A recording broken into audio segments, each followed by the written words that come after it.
ఓం హరి ఓం హరి ఓం శుక్లాంబరధరం విష్ణుం శశివర్ణం చతుర్భుజం ప్రసన్నవదనం ధ్యాయేత్ సర్వవిఘ్నోపశాంతయే శరదిందు వికాసిమందహాసాం స్ఫురదిందీవరలోచనాభిరామాం అరవింద సమాన సుందరాస్యాం అరవిందాసన సుందరీముపాసే గురుర్బ్రహ్మా గురుర్విష్ణుర్గురుర్దేవో మహేశ్వరः గురు సాక్షాత్ పరబ్రహ్మ తస్మై శ్రీ గురువే నమః శృతిస్మృతిపురాణానామాలయం కరుణాలయం నమామి భగవత్పాదం శంకరం లోకశంకరం సదాశివసమారంభాం శంకరాచార్యమధ్యమాం అస్మదాచార్యపర్యంతాం వందే గురుపరంపరాం భారతీకరుణాపాత్రం భారతీపదభూషణం భారతీపదమారూఢం భారతీతీర్థమాశ్రయే విద్యావినయసంపన్నం వీతరాగం వివేకినం వందే వేదాంతతత్వజ్ఞం విధుశేఖర భారతీ శ్రీ సచ్చిదానందరూపాయ కృష్ణాయ క్లిష్టకర్మణే నమో వేదాంత వేద్యాయ గురవే బుద్ధిసాక్షిణే మహభ్యో ఋషిభ్యో గురుభ్యో నమః. శ్రీరామ జయ రామ జయ జయ రామ, శ్రీరామ జయ రామ జయ జయ రామ, శ్రీరామ జయ రామ జయ జయ రామ. నమః శంకరాయ నమః శంకరాయ నమః శంకరాయ. శారదే పాహి మాం శంకర రక్ష మాం, శారదే పాహి మాం శంకర రక్ష మాం, శారదే పాహి మాం శంకర రక్ష మాం. మహభ్యో ఋషిభ్యో గురుభ్యో నమః. హరి ఓం. శారదా చంద్రమౌళీశ్వర అనుగ్రహంతో, శృంగేరి జగద్గురుల యొక్క అనుగ్రహంతో ఇవాళ రోజున విష్ణు సహస్రనామంలో కొన్ని నామాల యొక్క అర్థాన్ని జగద్గురు శంకర భగవత్పాదాచార్యుల వారి యొక్క భాష్య సహాయంతో మనం అర్థం చేసుకునే ప్రయత్నం మనం చేద్దాము. నిన్నటి రోజున 59వ శ్లోకం వరకు చెప్పుకున్నాము. ఇవాళ 60 నుంచి ప్రారంభం అవుతుంది. అమ్మవారి అనుగ్రహం ఎంతవరకు చెప్పగలిగితే అంత. భగవాన్ భగహానంది వనమాలి హలాయుధ ఆదిత్యో జ్యోతిరాదిత్య సహిష్ణుర్గతి సత్తమ. అత్యద్భుతమైన నామాలు. భగవాన్ అని మొట్టమొదట అంటే మనం తేలిగ్గా భగవత్ శబ్దము వాడుతూ ఉంటాం. భగవంతుడు ఇలా చేశాడు, భగవంతుడు అలా చేశాడు, ఫలానా ఆయన భగవంతుడు, అందరూ భగవంతుడు. కానీ ఇక్కడ భగవాన్ అన్నప్పుడు ఎప్పుడూ కూడా ఏకవచనంగానే మాట్లాడుతూ ఉంటాం. ఈశ్వరుడు, భగవంతుడు. ఈశ్వరులు అని అనం మనం, భగవంతులు అనము. దేవతలు అని అంటాం. దైవము అన్న మాట వేరే ఉంటుంది. దేవతలు ఇది అర్థం చేసుకోవాలి. ఎందుకంటే దేవతలు అన్నప్పుడు ఎప్పుడూ కూడా ఎవరిని ఉద్దేశిస్తున్నాము అంటే వసు రుద్ర ఆదిత్యులను, అశ్విని దేవతలను, మరుద్గణములను, వీళ్ళను ఉద్దేశించి మాట్లాడుతున్నాం మనం. వీళ్ళని దేవతలు అంటాం సహజంగా అన్నప్పుడు. సరే, దేవత యొక్క కరుణ ఉంది అలా అన్నప్పుడు దేవదేవుణ్ణే సాక్షాత్తుగా అంటున్నామని గుర్తుపెట్టుకోవాలి. ఆ మాట్లాడే సందర్భాన్ని మనం చూసుకుంటూ ఉండాలి. అసలు దేవతలు అంటే వసు రుద్ర ఇంద్రాది దేవతలు, బ్రహ్మాది దేవతలు వీళ్ళందరూ వస్తారని గుర్తుపెట్టుకోండి. అయితే ఈశ్వరుడు అన్నప్పుడు వీళ్ళందరికీ కూడా నియమించేవాడు, నియామకుడు ఒకడు ఉన్నాడు. సృష్టి స్థితి లయలు చేసేవాడు ఉన్నాడు. వాడిని ఈశ్వరుడు అంటాం. ఆయన ఎవరిని ఇప్పుడు అంటే షణ్మతములు ఏవైతే ఉన్నాయో ఆ షణ్మతాది దేవతలు వారు ఎవరు అంటే శివుడు, పార్వతి అంటే జగదాంబ, వినాయకుడు, సుబ్రహ్మణ్యుడు. ఈ నలుగురు ఎలా గుర్తుపెట్టుకోవాలి? శివుడి కుటుంబమే ఈ నలుగురు కూడా. నలుగురు వచ్చేసారు. తర్వాత నారాయణమూర్తి, తర్వాత సూర్యనారాయణమూర్తి. వీరు 6 షణ్మతములు. వీళ్ళే ఎందుకు షణ్మతాలు అన్నారు, ఎందుకు మిగతా వాళ్ళని అనలేదు? ఎప్పుడైనా అనుమానం వస్తే సరిగ్గా గమనించండి. సంక్షేపంగా చెప్పే ప్రయత్నం చేస్తాను. వేదములో కూడా సూక్తములు, అధర్వ శీర్షములు, సూక్తములు ఇవన్నీ కూడా ఈ షణ్మతములు ఇప్పుడు ఏ 6గురిని చెప్పామో ఈ 6గురిని ఉద్దేశించే సాక్షాత్తు ఈశ్వరుడుగా, పరబ్రహ్మముగా, నిర్గుణ నిరాకార పరబ్రహ్మముగా, అలాగే వీరిలోంచే సృష్టి స్థితి లయలు వచ్చాయి. వీరిలోంచే మళ్ళీ బ్రహ్మ విష్ణు రుద్రాది దేవతలు వచ్చారు. వీరే దేవదేవులు. అలాగే వీరే తర్వాత సగుణ సాకారముగా కూడా ఈశ్వరుడుగా వచ్చి ఉన్నారు అన్నది మనకి వేదములో, స్మృతులలో స్పష్టంగా తెలుస్తుంది. మిగతా ఎవ్వరినీ చెప్పలేదు. అందుకు ఈ షణ్మతములే ఈశ్వరులుగా మనము అంగీకరించవచ్చు. ఈశ్వర ఆరాధనగా ఈ 6 మతములు మనకి సమ్మతము. అందుకని మాట చెప్పింది. అంటే ఇప్పుడు ఉదాహరణ చూస్తే ఈశ్వరుని అంటే శివుడిని ఉద్దేశించి శ్రీరుద్రం ఉంది. రుద్ర నమక చమకాలు తక్కువేంగా చాలా పెద్దవి. అలాగే నారాయణమూర్తికి పురుష సూక్తము, నారాయణ సూక్తం ఉంది. అమ్మవారికి దేవీ సూక్తాదులు ఉన్నాయి. అలాగే గణపతి అధర శీర్షమే ఉంది. అలాగా వీళ్ళను ఉద్దేశించే వేదమాత పరబ్రహ్మముగా వీరినే ఉద్దేశించి చెప్పింది షణ్మతములు. ఇది ఒకటి. రెండవది చూస్తే ఈ స్వయంభూ ఈ ప్రపంచంలో చూడండి, లేదా మనకి ముఖ్యంగా భారతదేశము ఎప్పుడూ కూడా పుణ్యభూమి యజ్ఞభూమి కాబట్టి ఈ షణ్మత దేవతలే స్వయంభూలుగా వచ్చారు. మీరు గమనించండి, శివుడే ఎప్పుడు కూడా ద్వాదశ జ్యోతిర్లింగములుగా, ఎక్కడ చూసినా ఇక్కడ కీసరగుట్ట చూస్తే అక్కడ స్వయంభూలింగమే. శ్రీశైలం అవన్నీ కూడా మన జ్యోతిర్లింగాలు కనపడుతున్నాయి. రామేశ్వరం నుంచి అటు కేదార్నాథ్ వరకు అన్ని కోట్ల కొలది వేల కొలది శివలింగాలు. వేరే దేశాల్లో కూడా శివలింగాలు తవ్వుతుంటే వస్తున్నాయి. ఎంత విచిత్రం చూడండి. అందుకు స్వయంభూ అంటే తనంతటి తాను వ్యక్తమయ్యే స్వభావము కలిగిన వాడిని స్వయంభూ ఈశ్వరుడు అంటారు. అలా శివలింగాలు కనపడుతున్నాయి. అలాగే అమ్మవారు మనకు కనపడుతున్నారు. మనకి శక్తిపీఠాలే ఉన్నాయి. అలాగే మనకి అమ్మవారు కూడా దుర్గాంబ, మనకి బెజవాడలో కూడా దుర్గా అమ్మవారు, అలాగే అమ్మవారే వ్యక్తమైన ప్రదేశాలు బోల్డ్ ఉన్నాయి. అలాగే గణపతి చెప్పనక్కర్లేదు అన్నమాట. ఎన్నో చోట్ల గణపతి స్వయంభూగా వచ్చి ఉన్నాడు అన్నమాట. ఇది ఎక్కడన్నాడు, గోకర్ణం నుంచి చూడొచ్చు మనము. ఇక్కడ కూడా మనము చాలా చోట్ల కాణిపాకం వినాయకుడు అని మనకు దగ్గరలో ఉన్న వినాయకుడు అలా చూస్తున్నాం. సుబ్రహ్మణ్యుడి క్షేత్రాలు కూడా మనకి చాలా ఉన్నాయి. మోపీదేవి క్షేత్రాలు కానీ, అటు కుక్కే సుబ్రహ్మణ్యేశ్వర స్వామి అలాంటి ఆలయాలు ఉన్నాయి. ఇంకా నారాయణమూర్తివి చెప్పనవసరం లేదన్నమాట. బోల్డ్ వెంకటేశ్వర స్వామితో ప్రారంభించి రంగనాథ స్వామిని ఇంకా అలా వెళ్తూనే ఉన్నాయి. బోల్డ్ క్షేత్రములు బద్రీనాథ క్షేత్రం వరకు కూడా నారాయణమూర్తి కూడా మనకి వెళ్తూనే ఉన్నాయి క్షేత్రములు. చూసారా, స్వయంభూగా తనకు తాను వ్యక్తమైనప్పుడు ఆ నిర్గుణ నిరాకార పరబ్రహ్మము అయితే ఈ 6 రూపాల్లోనే వ్యక్తం అవుతున్నాడు. అందుకని ఈ 6 షణ్మతములు.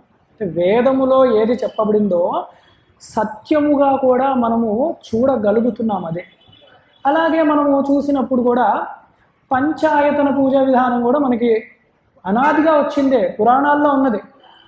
నారద పురాణాల్లో, పద్మ పురాణాల్లో, బ్రహ్మవైవర్త పురాణాల్లో, దేవీ భాగవతంలో కూడా ప్రామాణికమైన మాటలు ఉన్నాయి పంచాయతన పూజా విధానం గురించి. అంటే ఈ 6 గురించే మాట్లాడుతున్నారు. 5 దేవతల గురించి అగ్నిస్వరూపంగా సుబ్రహ్మణ్యుని చెప్తారు మన పావకుడు కాబట్టి. ఇంకా ఒక చక్కటి సమన్వయం ఏమిటి అంటే, పంచాయతనాల్లో విగ్రహాలు పెట్టరు, శిలలు పెడతారు, పంచాయతన శిలలు. అవన్నీ కూడా నర్మదలో బాణలింగాలు దొరుకుతున్నాయి. అంటే సహజంగా ప్రకృతి సహజంగా దొరికేవి అవి. అట్లానే గణపతి శిలలు ఉంటాయి మనకి, శోణభద్రాలు ఎర్రగా ఉంటాయి అన్నమాట. అలాగే అమ్మవారి సువర్ణముఖి శిల ఉంటుంది, బంగారంలో మెరిసిపోతూ ఉంటాయి. అది శ్రీశైలం మన ఏమిటిది కాళహస్తీశ్వరం దగ్గర అక్కడ దొరుకుతూ ఉంటాయి మనకి. శ్రీకాళహస్తీశ్వరం దగ్గర దొరుకుతాయి మనకి. అలాగే తంజావూరు దగ్గర అక్కడ స్ఫటికాలు దొరుకుతాయి, సూర్యుడికి సంబంధించిన లింగాలు. అలాగే మనకి చూస్తే సాలగ్రామ శిలలు కూడా మనకి అటు ఉత్తరాదిలో గండకీ నదిలో మనకి లభిస్తూ ఉంటాయి. అంటే ప్రకృతిలో కూడా ఈ దేవతలే మనకి సహజంగా లభిస్తున్నారు ఇలాంటి రూపంలో.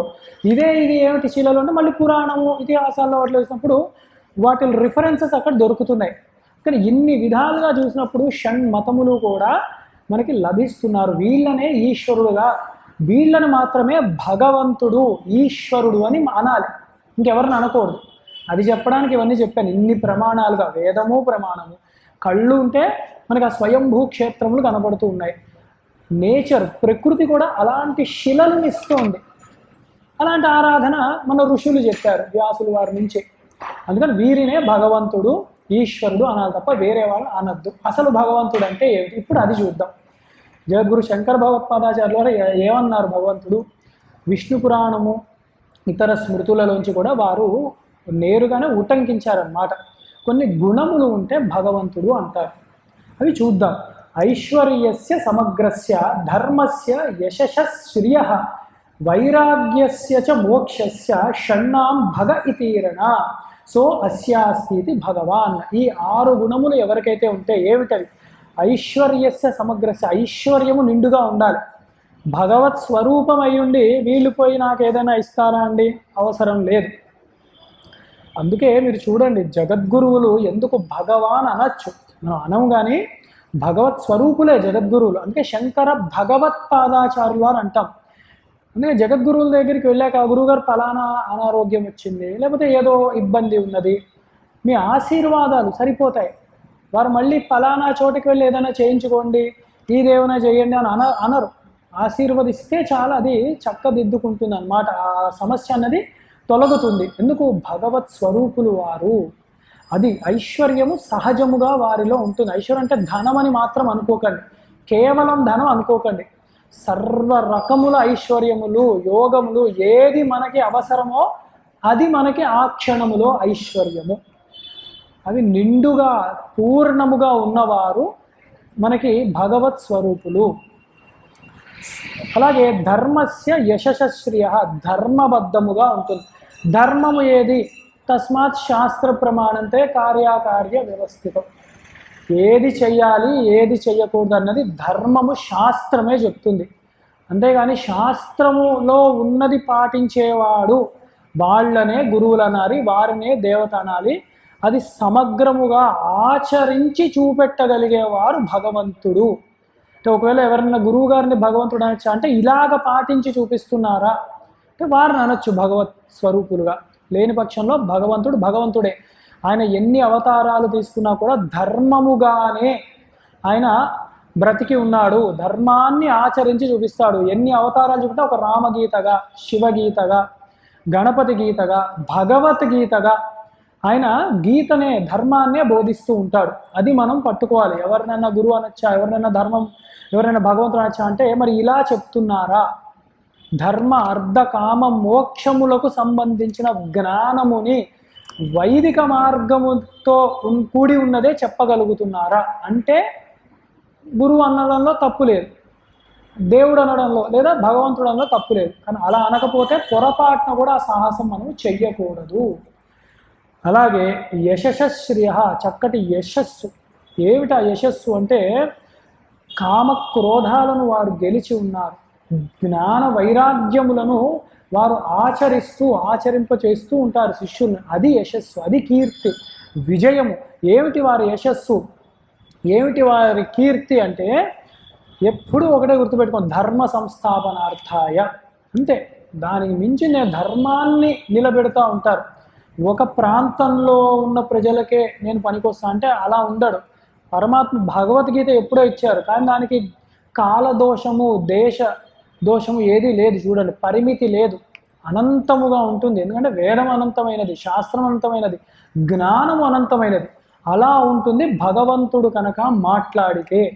అందుకని అదొకటి గుర్తుపెట్టుకోవాలి. ఎవరిని భగవంతుడు అంటారు అంటే భగవాన్ అన్నది శ్రీ మహావిష్ణువుకి ఇక్కడ చెప్పబడుతున్నది. శ్రియ, శ్రేయస్సు ఇస్తాడు. శ్రీ అంటే మనం ఇవాళే చూస్తాం. ఆ శ్రీ అంటే లక్ష్మి, ఐశ్వర్యము, ఆనందము, ధనము, ఎన్ని విధాలుగా శ్రేయస్సు ఉంటుందో, శ్రియము ఉంటుందో అన్న తెలుస్తుంది మనకి. ఆ శ్రీ అన్నది సహజముగానే ఆ పరబ్రహ్మ స్వరూపమైన ఆ భగవంతుడి వెనకే ఉంటుంది. ఎప్పుడు కూడా ఆయన ఆజ్ఞతో నడుస్తూ ఉంటుంది శ్రీ. అందుకే సమయాచారం అని చెప్తాం మనం. ఎప్పుడు అమ్మవారిని అయ్యవారిని కలిపే పూజించాలి, లేకపోతే ఏది మిగలకుండా పోతుంది మనకి. అలాగే వైరాగ్యస్య చ మోక్షస్య, వైరాగ్యము నిండుగా ఉండాలి. అంతేగాని ఇంకా కోరికలు ఉంటున్నాయండి కానీ మేము మటుకు భగవాన్ అంటాము అంటే అది కుదరని పని. ఈశ్వరుడికి వైరాగ్యం ఉంటుంది. వారు అందుకే వారి యొక్క సంకల్పంతోనే, సత్య సంకల్పంతోనే అవతారము తీసుకుంటారు. నిండు వైరాగ్యంతో ఉంటారు. ఇవాళ రాత్రి పిలిచి దశరథుడు రేపు పొద్దున నీకు సామ్రాజ్యానికి పట్టాభిషేకం చేస్తున్నాను అన్నారు. నమస్కారం పెట్టారు, మీ ఆజ్ఞ. తర్వాత రోజు పిలిచి లేదు లేదు నువ్వు అరణ్యానికి వెళ్ళవలసింది, నమస్కారం పెట్టి వెళ్ళాడు. ఆయనకి పోయిందేమీ లేదు, వచ్చిందేమీ లేదు. ఎందుకు? వైరాగ్యం ఉన్నది. నిత్యము జ్ఞానస్వరూపుడు ఆయన కాబట్టి అంత మెండుగా వైరాగ్యం ఉన్నది శ్రీరామచంద్రమూర్తికి. అది ఉదాహరణకి చెప్తున్నాను. శ్రీకృష్ణ పరమాత్మ అంతే, ఈశ్వరుడు చెప్పనక్కర్లే, ఆయన వ్యవహారం చూస్తేనే అలా ఉంటుంది. అందుకని అంత వైరాగ్యంతో ఉంటారు వాళ్ళందరూ కూడా.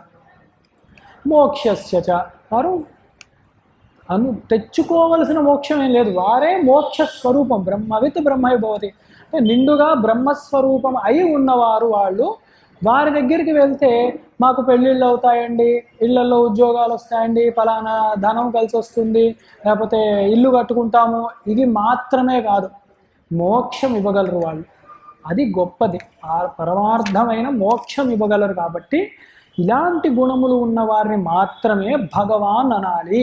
ఇంకా షణ్మతాలు కుదురుతాయి. తర్వాత వచ్చిన జగద్గురు ఆదిశంకరాచార్యులు వారు ఆ పరంపరలో వచ్చిన వాళ్ళని మనం అనొచ్చు భగవత్ స్వరూపులు అని.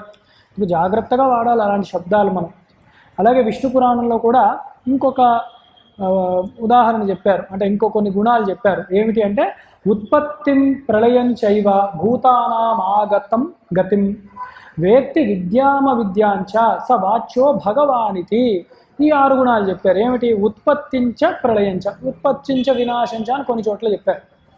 అంటే సృష్టి చేయగలరు ఆ సామర్థ్యం ఉన్నవారు, అలాగే ప్రళయం చేయగలరు. ఎందుకంటే సృష్టి ఎలా చేశారో లయము దానిలోకే వెళ్తుంది. కార్యం ఎప్పుడు కారణ జగత్తులోకే కారణంలోకే వెళ్ళిపోతూ ఉంటుంది.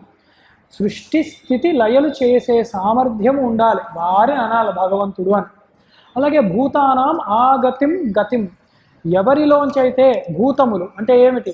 పంచభూతములు అనుకోవచ్చు, బ్రహ్మాది స్తంభ పర్యంతముకు కూడా ఉత్పత్తి స్థానమై ఉండాలి వారు. వారిలోంచే భూతములన్నీ రావడము, వారిలోకి ఇవన్నీ లయమైపోతూ ఉంటాయి వారిని.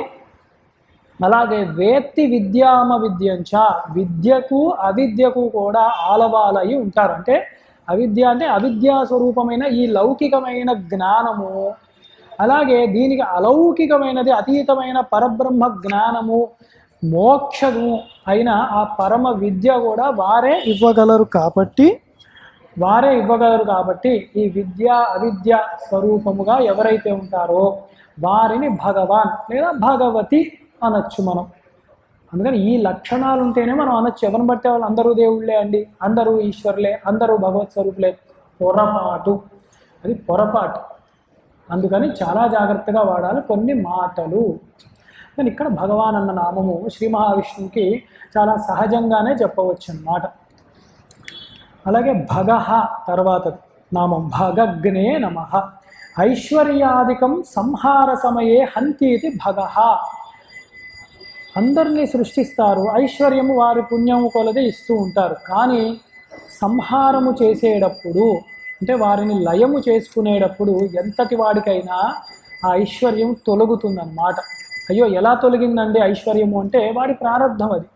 ఏ భగవానుడు కర్మ ఫలముగా ఐశ్వర్యం ఇచ్చాడో అదే భగవానుడు కర్మ ఫలముగా ఐశ్వర్యాన్ని వెనక్కి లాగేస్తాడనమాట. అది ఆరోగ్యమైనా క్షీణించవచ్చు, ఐశ్వర్యమైనా పోవచ్చు.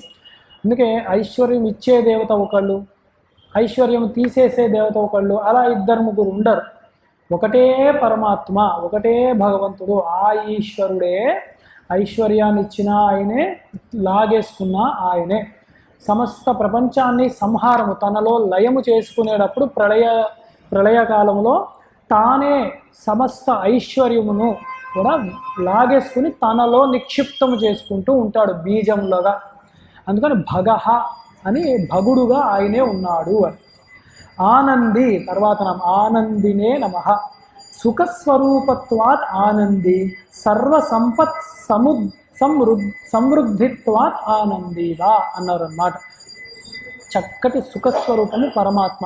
అందుకే ఎంత కష్టం వచ్చినా, ఎన్ని కష్టాలు వచ్చినా ఆ పరమాత్మ యొక్క నామస్మరణ, ఆయన్ని తలుచుకోవడము, ఆయన భజనను, కీర్తనను, పూజో పునస్కారం ఏదో చేసుకుంటూ గడిపితే ఆ ఆనందం మనకు వస్తుంది. ఎందుకు? ఆయన ఆనంద స్వరూపుడు కాబట్టి. ఆనంద స్వరూపుడు ఆనందాన్నే ఇస్తూ ఉంటాడు మనకి. అలాగే సర్వ సంపత్తు, మనకు ఉన్న సంపద కూడా వృద్ధి చేసేవాడు, చేస్తూ మనకు ఆనందాన్ని ఇస్తూ ఉంటాడు. అందుకు వేరే ఇతర దేవతల దగ్గరకు వెళ్ళక్కర్లేదు.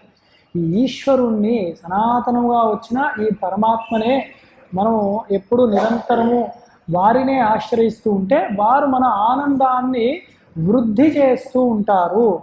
అందుకే ఏదో ఫలానా వాళ్ళు ఏదో మా మతంలోకి రండి, మీకు ఏదో మిరాకిల్స్ జరుగుతాయంటే భ్రమకి లోనవ్వద్దు, అలా జరిగే పనే కాదు. అందుకని ఆనంద స్వరూపుడు మన పరమాత్మ అయి ఉన్నాడు కాబట్టి ఆయనే ఆనందాన్ని ఇవ్వగలడు. వనమాలి, వనమాలి అంటే ఆయన పేరే వనమాలి. వనమాల ఆయన ధరిస్తాడు. చక్కటి నారాయణమూర్తి వేసుకునే మాల పేరు వనమాల. అది వేసుకున్నాడు కాబట్టి ఈయనని వనమాలి అన్నారు. వనమాలినే నమః అని నమస్కారం చేసుకుంటాం. జగద్గురువులు ఇచ్చిన భాష్యం ఎంత గొప్పగా ఉందంటే అది సామాన్యమైన దండ కాదు, మనలాగా పూలదండ కాదయ్యా, పంచ తన్మాత్రలే దండగా ఉన్నాయి అని. అంటే మీరు నిన్న కూడా చూసుంటారు, ఆయన చక్ర గదాధర అన్నప్పుడు సామాన్యమైన చక్రము సామాన్యమైన గద అనలేదు ఆయన. మంచి మనస్సు అన్న చక్రము, మంచి బుద్ధి అన్న గద ధరించిన వారు అని చెప్పారు. అలాగే ఇది కూడా ఏమంటున్నారంటే భూత తన్మాత్ర రూపం వైజయంత్యాఖ్యాం వనమాలాం వహాన్న ఇది వనమాలి అని. అంటే పంచ తన్మాత్రలు మనకు ఉంటాయి. ఏమిటంటే ఈ శబ్ద స్పర్శ రూపరస గంధాదులు ఉంటాయి. వాటితోనే అవి మనకు కనపడవు. తన్మాత్రలు మన ఇంద్రియాలుగా ఉంటే ప్రయోజనం లేదు. ఆ తన్మాత్రలను తీసుకుంటే అదే ఆహారం. అలాంటి ఆహారాన్ని వనమాలగా ఆయన, వైజయంతిమాలగా ఆయన ధరించి ఉన్నాడు. ఇది ఎక్కడుంది? అలా ఎలా చూస్తాము అంటే చూడండి ఎంత విచిత్రం. తన్మాత్రలు మనకు ఎక్కడున్నాయి? మనలోనే ఉంటాయి. అంటే స్వామి మన రూపంలో మనలోనే ఉన్నాడు అని తెలిసినప్పుడు ఆ బుద్ధిగా, మనస్సుగా, చక్ర గదాధరుడుగా ఆయనే ఇక్కడే ఉన్నాడు. ఈ వనమాలిగా కూడా ఆయనే ఇక్కడే ఉన్నాడు. ఈ నా ఇంద్రియములన్నీ వశము చేసుకొని పట్టి నిలబెడుతూ ఉన్నాడు. వాటికి ఆహార రూపం కూడా ఆయనే అయి ఉన్నాడు. ప్రతి ఇంద్రియానికి ఆనందాన్ని కూడా కలగజేసేది ఆ పరమాత్మయ్య అని ఇక్కడే ఈ శరీరంలోనే మనము ఆయన్ని అనుభవంలోకి తెచ్చుకోవచ్చు. అలాంటి గొప్ప మాటలు అన్నమాట ఇవన్నీ కూడా నామములు. హలాయుధ హలాయుధాయ నమః. హలాయుధం అస్యేతి హలాయుధో బలభద్రాది కృతి అని ఆయన దశావతారంలో బలభద్రుడు అంటే బలరాముడి యొక్క అవతారం కూడా ఉన్నదన్నమాట. ఈ హలము అంటారు కదా, అది ధరించినవాడు, నాగలి ధరించినవాడు, అంత గొప్ప వీరుడు అనమాట బలభద్రుడు. ఆయన పేరే ఆదిశేషు యొక్క స్వరూపం. అదే చూడాలి, ఆదిశేషు యొక్క స్వరూపం వస్తే ఎంత ధైర్యంగా, ఎంత గొప్పగా, ఎంత బలముతో ఉంటాడు.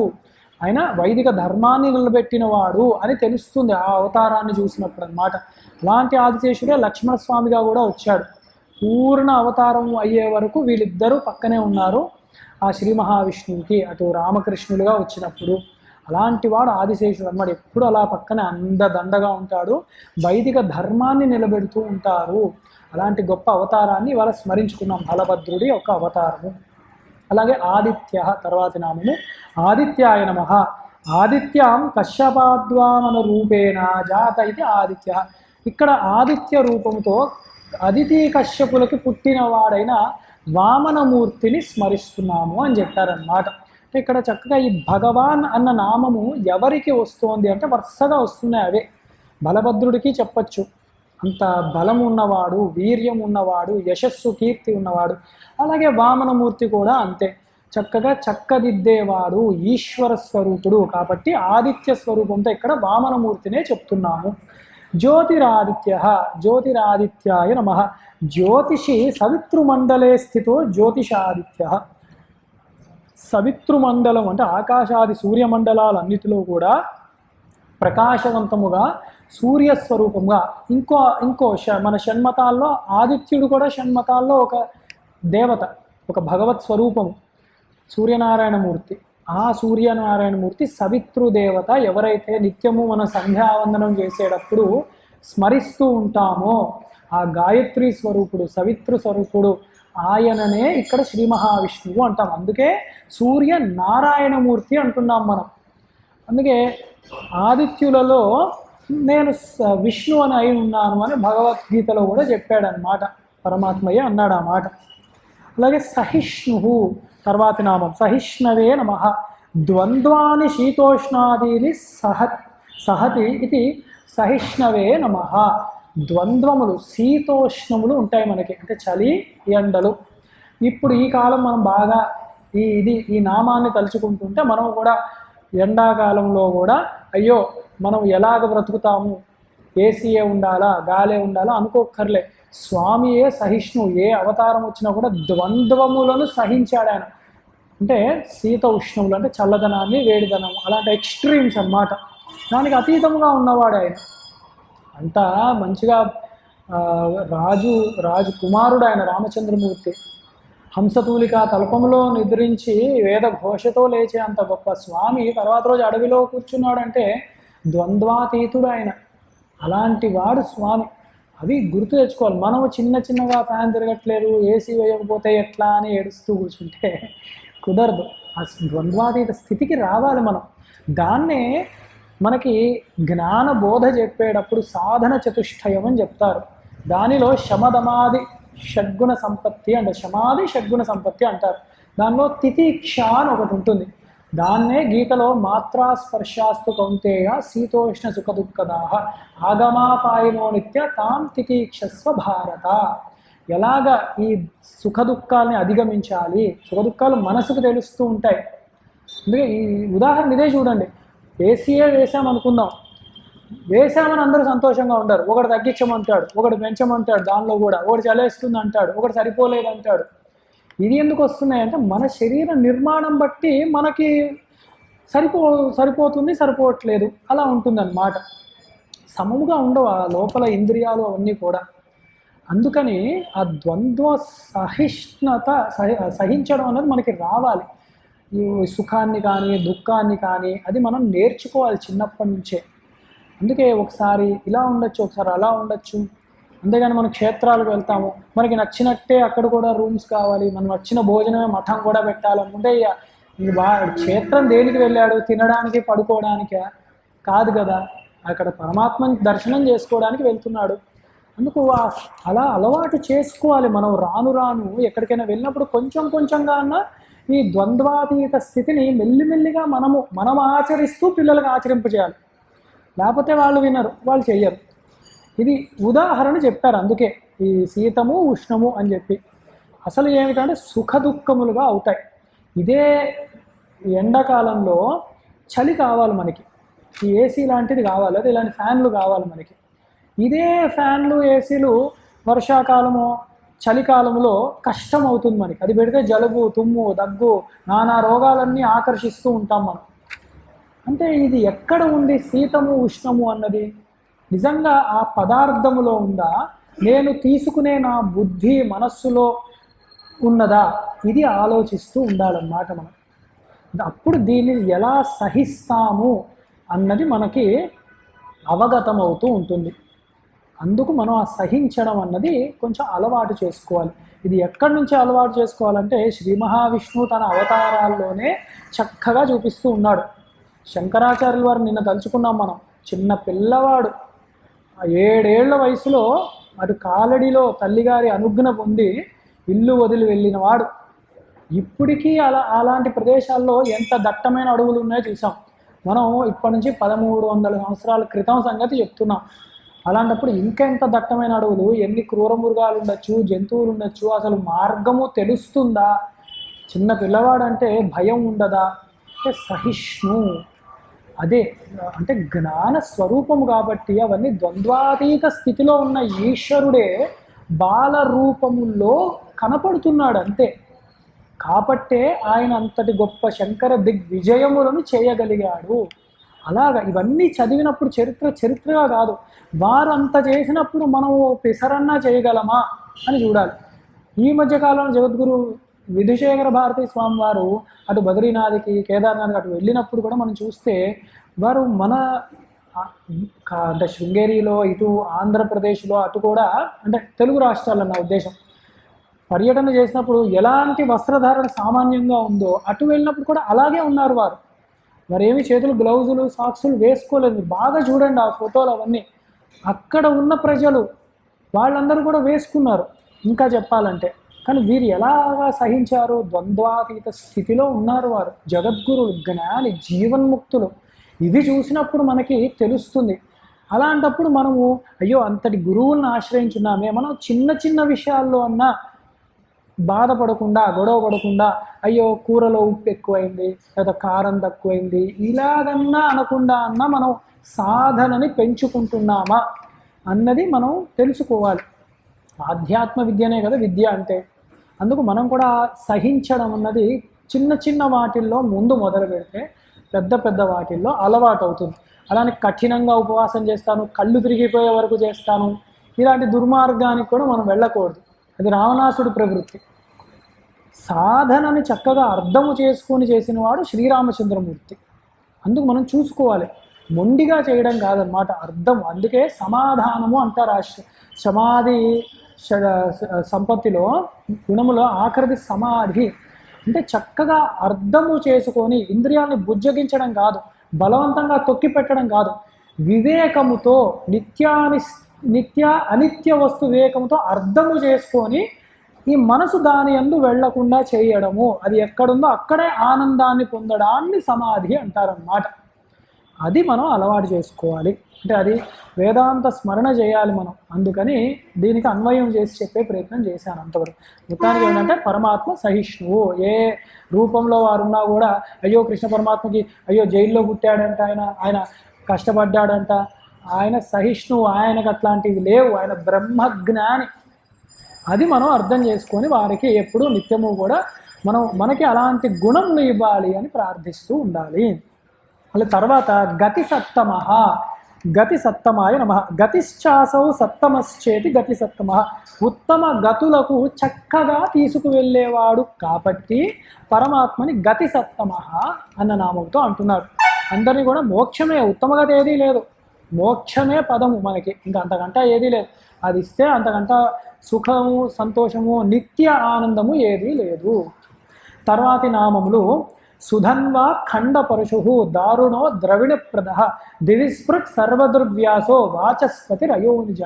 ఇక్కడ కూడా చక్కగా మనకి మంచి అవతారములని మళ్ళీ గుర్తు చేస్తున్నారు. భీష్మాచార్యులు వారు, వ్యాసుల వారు, జగద్గురు శంకరాచార్యులు వారు. ఇదే కదా పరంపర. భీష్ముడు అక్కడ చెప్తున్నారు, విష్ణువు గురించే చెప్తున్నారు, అనుమానం లేదు. వ్యాసుడు కృతం చేశారు, గణపతి రాశారు. ఇంకా చెప్పాలంటే వ్యాసుడు చెప్తుండే మహాభారతం. ఎంత విచిత్రం, గణపతి స్మరణ ఉండాలి నిత్యం. అందుకే అలాగే జగద్గురు ఆదిశంకరాచార్యుల వారు ఎంత చక్కగా అర్థం చేసుకోవాలో చెప్తున్నారు. అందుకే మన పరంపర అది, ఆ గురు పరంపరను స్మరించాలి మనకి. అందుకే శుక్లాంబరధరంతో విష్ణు సహస్రనామం ప్రారంభిస్తాము, వ్యాసుల వారిని స్మరిస్తాము, నారాయణమూర్తిని స్మరిస్తూ ఉంటాము. అలాగే మనము సదాశివ సమారంభం శంకరాచార్య మధ్యమం అస్మదాచార్య గ్రంథం వందే గురు పరంపర అని చక్కగా మన పరంపరని మనం కూడా స్మరిస్తూ ఉంటాము. సరే, ప్రకృతంలోకి వస్తే సుధన్వా అంటే సుధన్వుడు, మంచి ధనస్సు పట్టుకున్నవాడు. శోభనం ఇంద్రియాదిమయం శార్ంగం ధను అస్యాస్తి సుధన్వా. ఎంత గొప్ప ఈ ధనస్సు. సరే, మన అవతారాల్లో శ్రీరామచంద్రమూర్తిని మనము తలుచుకోవచ్చు. గొప్ప కోదండాన్ని ధరించి ఉన్నవాడు. మనం ఎప్పుడు చెప్పుకుంటే బండన భీముడు ఆప్తజన బాంధవుడు ఉజ్వల బాణతూని కోటి కోదండ కళాప్రచండ భుజతాండవ కీర్తికి రామమూర్తికి అని చెప్పి రెండవ సాటి దైవమిక లేడుచున్ గడగట్టిక బేరిక డాండడ డాండ డాండ నినదంబులను జాండము నిండ మొత్త వేదంబులను ఎక్కి చాటదను దాశరథి కరుణాపయునిది అని చెప్పి ఎంత గొప్పగా స్మరించారు అసలు కవులు. అది అన్నమాట. ఆయన బాణము వేస్తుంటే బాణము కనపడట్లేదు. ధనస్సు ఎప్పుడు ఎక్కువ పెట్టాడు, బాణం ఎప్పుడు తీస్తున్నాడు, ఎవరి మీద వేస్తున్నాడా, ఆ కరదూషణాదుల్ని అంతటి 14,000 రాక్షసుల్ని ఎలా చేస్తున్నారు ఎవరికీ అర్థం కావట్లేదు. ఒక్కటే ఆయన చుట్టూ అగ్ని వలయం ఒకటి తాండవము. శివుడు తాండవం చేస్తే ప్రళయకాల రుద్రుడు తాండవం చేసి సమస్తాన్ని తనలో ఎలా లయం చేసేసుకుంటున్నాడో అలాంటి రుద్రస్వరూపంలో కనపడ్డాడు అన్నమాట రామచంద్రమూర్తి. బాణం వేస్తున్నాడా తీసినా తెలియట్లేదు. అయితే రాముడే ఎలా చంపుతున్నాడని తెలుస్తుంది. అవతల వాళ్ళ తలలన్నీ ఎగిరిపోతున్నాయి కాబట్టి రాముడే బాణం వేసి కొడుతున్నాడయ్యా, ఇంత గొప్ప రాముడు తప్ప మాకు వేరే దైవము లేదని చెప్పి గొప్ప ఏనుగుని ఎక్కి డమరుకం, ఒక పెద్ద డ్రమ్ము తెచ్చి దాన్ని ఢామ్ ఢామ్ అని చెప్పి శబ్దాలు చేసుకుంటూ చెప్తాను, మా రాముడే గొప్ప దేవుడు అని చెప్పి నేను చెప్తానయ్యా అని అంటున్నారు. ఎవరైనా దాశరథి కరుణాపయోనిది ఎన్ని చెప్పినా ఆ రాముని దాశరథి అంటేనే ఆయన సంతోషిస్తాడనమాట. ఆయన రుజువు చేశాడు అలాగా. అందుకనే అది ఆయన సంతోషించే నామములు అన్నమాట రాముడికి. అలాంటి వాడు అవతారాన్ని మనం గుర్తు తెచ్చుకున్నాం ఈ రోజున. అలాగే జగద్గురువులు మనకి ఇంకా ఏం చెప్తున్నారు అంటే ఈ ఆయుధాలన్నీ కూడా తాత్వికముగా అర్థం చేసుకోమని కదా మనకి నేర్పుతున్నారు. అందుకని ఇక్కడ ఏమన్నారంటే ఈ ఇంద్రియములను శోభనం ఇంద్రియాదిమయం శార్ంగం ధనుహు, ఈ ఇంద్రియములే ఒక ధనస్సులాగా చేసి అలాగ ఉన్నవాడు సుధన్వి, అంటే మనలోనే వారు చూసుకుంటున్నారు అన్నమాట. ఇదే మనము శ్రీరుద్రంలో చూస్తే నమస్తే అస్తు ధన్వనే అనే ప్రారంభమవుతుంది రుద్రం. అదేంటి శివుడు ధనస్సు పట్టుకోవడం, మళ్ళీ రాముడు ధనస్సు. ఏమిటి ధనస్సు అంటే ఈ ధనస్సు సామాన్యమైన ధనస్సు కాదు, కర్మ పాశములు, మన కర్మలను ఇచ్చే ధనస్సు అన్నమాట. అది ఆగమ కర్మలను ఇస్తున్నారు. మనం మంచిగా ఉంటే సత్కర్మలను ఇస్తున్నాడు ఆయన, చెడ్డగా ఉంటే దుష్కర్మలను అనుభవించడానికి దాని యొక్క ఫలాన్ని ఇస్తున్నాడు ఆయన. అందుకు ఆయన ధనుస్సు పట్టుకున్నాడు అంటే మన కర్మ ఫలాలనే ఇస్తున్నాడయ్యా. అది దెబ్బ తగలకూడదు అంటే ఆయన కాళ్ళే పట్టుకో, మంచి మంచి బాణాలు వెతికి మరీ వేస్తాడు. లేదు నాకు దేవుణ్ణి నమ్మనండి, నేను నాస్తికుడిని, నేను చాలా గొప్ప బుద్ధి ఉన్నవాడిని అన్న భ్రమలో ఉంటే అప్పటికే తగిలే అని అర్థం. బాణాలు బుద్ధి పనిచేయట్లేదంటేనే కనపడే కార్య జగత్తుకి కారణం ఉంది అని అర్థం కావట్లేదంటేనే బుద్ధి చాలా దెబ్బతింది అని అర్థం అన్నమాట. అది ఈశ్వరుడు యొక్క అనుగ్రహం లేకపోతే ఈశ్వరుడు ఉన్నాడని తెలియదు. ఈశ్వరానుగ్రహాదేవ పుంసామద్వైత వాసన. ఈశ్వరుడు అనుగ్రహం ఉంటేనే ఈశ్వరుడు ఉన్నాడని తెలుస్తుంది. ఎంత విచిత్రం చూడండి. అందుకని అదొక విషయం. అలాగే తర్వాతి నామం ఖండ పరశువు, అంటే మంచి గొడ్డలి పట్టుకున్నవాడు అంటే పరశురామ అవతారం. అలా ఉండాలి. సనాతన ధర్మంలో ప్రతి ఒక్కడూ కూడా పరశురాముడు వలె ఉండాలన్నమాట. బ్రాహ్మం యత్ క్షాత్రం శాపాదపి శరాదపి అంటారు. ఎంత గొప్ప మూర్తి అంటే అంశావతారమైనా కూడా అటు రుద్ర స్వరూపాన్ని ఆవహించుకున్నాడు ఆయన. ఇంద్రాది దేవతలతో యుద్ధం చేయడానికి, రాక్షసుల్ని సంహారం చేయడానికి ఇంద్రాది దేవతల తలుపున పరశురాముడు వెళ్ళాడు. అప్పుడు ఆయనకి ఈ పరశువు ఇచ్చారనమాట. భార్గవరాముడు ఆయన. అందుకని పరశువు ఇచ్చాడు ఆయన, గొడ్డలి, గండ్రగొడ్డలి. దానిలో ఈశ్వరుడు చెప్పాడు రుద్రుడు, నాయనా నువ్వు కంగారు పడకు, నీకు అంత తేజస్సు ఉన్నదే, విష్ణువు అంశాలతో వచ్చావు నీవు ఎప్పుడు తలుచుకుంటే, ఎప్పుడు నీకు కోపం వస్తే నీలో నా అంశాలు ప్రవేశపెడతాను అన్నాడు. అలాగే వైష్ణవ తేజస్సు సహజంగా ఉన్నవాడు, అంటే శివ విష్ణువుల యొక్క తేజస్సు, అందులో ఉగ్ర తేజస్సుని పట్టి కూర్చోబెట్టుకున్నవాడు పరశురాముడు. జ్ఞానమూర్తి కూడా ఆయన. శ్రీ విద్యలో కూడా దత్తాత్రేయ స్వామి వారి దగ్గర పరశురామ కల్పాన్ని మనకి అందజేసిన వాడు. శ్రీ విద్యలో రెండు మనకి ఉంటాయన్నమాట. మనకి దక్షిణామూర్తి సాంప్రదాయం, పరశురామ కల్పాలు రెండు ఉంటాయి. అంత గొప్ప మూర్తి అన్నమాట. పరశురాముడు ఏం తక్కువ వాడు కాదు. ఆయన తలుచుకుంటేనే గొప్ప ధైర్యం వస్తుంది, ధర్మాన్ని నిలబెట్టడం, చక్కదిద్దడం అనేది తెలుస్తుంది అన్నమాట. శాపాదపి శరాదపి అన్నారు. ఎంత విచిత్రం చూడాలి. అంటే మనం మంత్రానుష్ఠానము, ధ్యానము ఇవన్నీ చేసుకుంటూ ఉండాలి, దేవతని ఆశ్రయించాలి, మనకి ఈ కష్టములు తొలగాలి అని చెప్పి ఈ దేవత నడిపిస్తుంది. అవసరం అవుతే 2 అడుగులు ముందు కూడా వచ్చి ఉన్న చేతులు కాళ్ళతో ఆపగలగాలి దుర్మార్గాన్ని. నాయన చేసేది తప్పు, ధర్మము కాదు మీరు చేసేది అని చెప్పి చెప్పగలగాలి. అందుకని 2 విధాలుగా కూడా ధర్మాన్ని నిలబెట్టి చూపెట్టిన వాడు పరశురాముడు. అంత గొప్ప అవతారాన్ని స్మరించుకునే భాగ్యం మనకి ఈరోజు అమ్మవారి అనుగ్రహంతో కలిగింది. అయితే జగద్గురువులు ఏం రాశారంటే, శత్రూణాం ఖండనాత్ ఖండ పరశురస్య జామదగ్న్యా కృతేతి ఖండ పరశు. పరశురాముడికి విశేషణం అదే వేయాలి.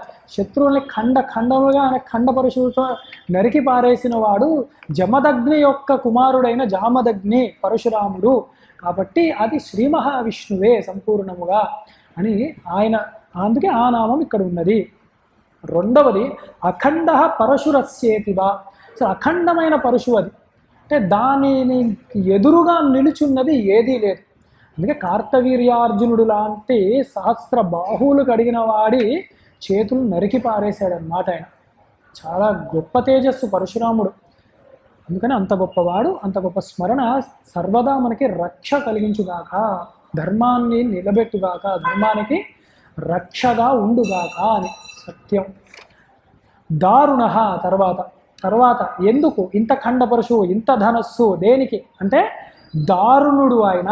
ఏమిటి అయ్యో దారుణుడు అంటారు ఏమిటండి, దారుణమైన వాడు అంటారు ఏమిటి అంటే ఎవరి పట్ల అన్నది చూడాలి, మనకి కాదు. సన్మార్గ విరోధీనాం దారుణత్వాత్ దారుణ. సన్మార్గమున వెళ్ళే వాళ్ళని అంటే శుద్ధ సాధువులందు, శృతులందు, స్మృతులందు, గోవులందు, తుదకి నాయందు ఎవ్వడలుగునో వాడు హింస చెందును అన్నాడు కదా పరమాత్మ భాగవతంలో.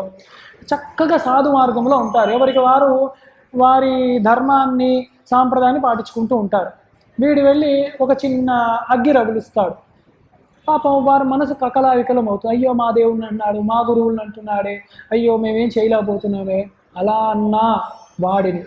అలాగే శృతులందు స్మృతులందు వేదంలో చెప్పబడింది ఒకటైతే దాన్ని తప్పుడుగా వ్యాఖ్యానం చేయడం, మధ్యలో ఏవేవో తీసి ఏవేవో మనసు వైక్లభ్యాన్ని కలిగింపజేయడం, ఇలాంటి చేసే నాస్తిక వాదనలు కూడా ఉంటాయి.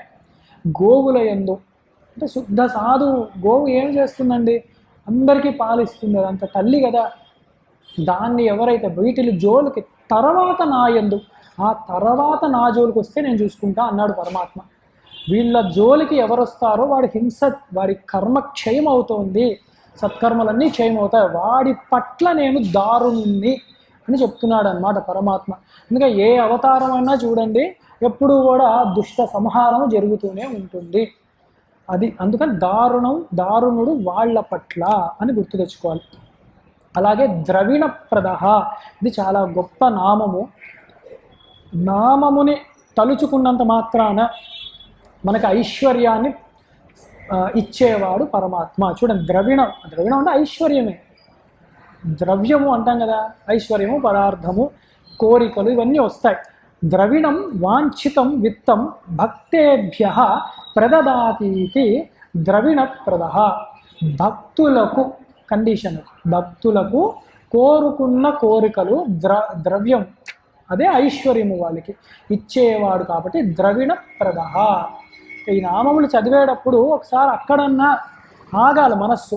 అంటే మనకు ఆ అవసరం ధర్మబద్ధంగా ఉన్నప్పుడు, స్వామి నీకు నామమే ఉన్నది కదా ద్రవిణ ప్రద, నేను కష్టాల్లో ఉన్నాను, ఇక ద్రవిణ ప్రద నేను పూజిస్తున్నాం కదా, అందుకని నా ధర్మబద్ధమైన కోరికలు నీవు తీర్చవలసినది అని అలాగ మనము ప్రార్థించాలన్నమాట పరమాత్మని. ఓకే, భక్తేభ్య అన్నారు, భక్తి ఉండాలి. అందుకే పత్రం పుష్పం ఫలంతో యోమే భక్త ప్రేచ్ఛసి, నువ్వు ఎన్ని ఇచ్చినా భక్తి లేకపోతే ఆయన ముట్టుకోడు. భక్తి ఉండి నువ్వు నీరు చుక్క ఇచ్చినా కూడా తీసుకుంటాడు స్వామి, భక్తినే చూస్తాడు ఆయన. అందుకే తర్వాతది దివిస్పృక్, దివి స్పర్శనాత్ దివిస్పృక్. దివి అంటే అంతరిక్షం, మనం 3 లోకాలని చెప్పాం కదా, భూమి, అంతరిక్షము, ద్యులోకము. ఇవన్నిటి అందు వ్యాపించిపోయి అంటే మనం ఇక్కడే పరమాత్మయ అంటే అట్లా కాదు, సర్వ జగత్తు యందు వ్యాపించిపోయి అంతటిని స్పర్శించేవాడు పరమాత్మ. ఆయన అంటుకోనిది ఏదీ లేదు, అంతటా ఆయన స్పర్శ వల్ల, ఆయన చైతన్య రూపం వల్ల మాత్రమే భాసిస్తుంది కాబట్టి దివిస్పృక్ అంటున్నాం అన్నమాట ఆయన్ని.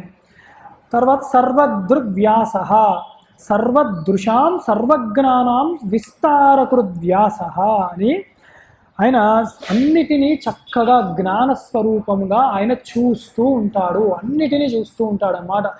బ్రహ్మాండములన్నిటినీ కూడా ఒక కాపు కాచి చూస్తూ ఉంటాడు.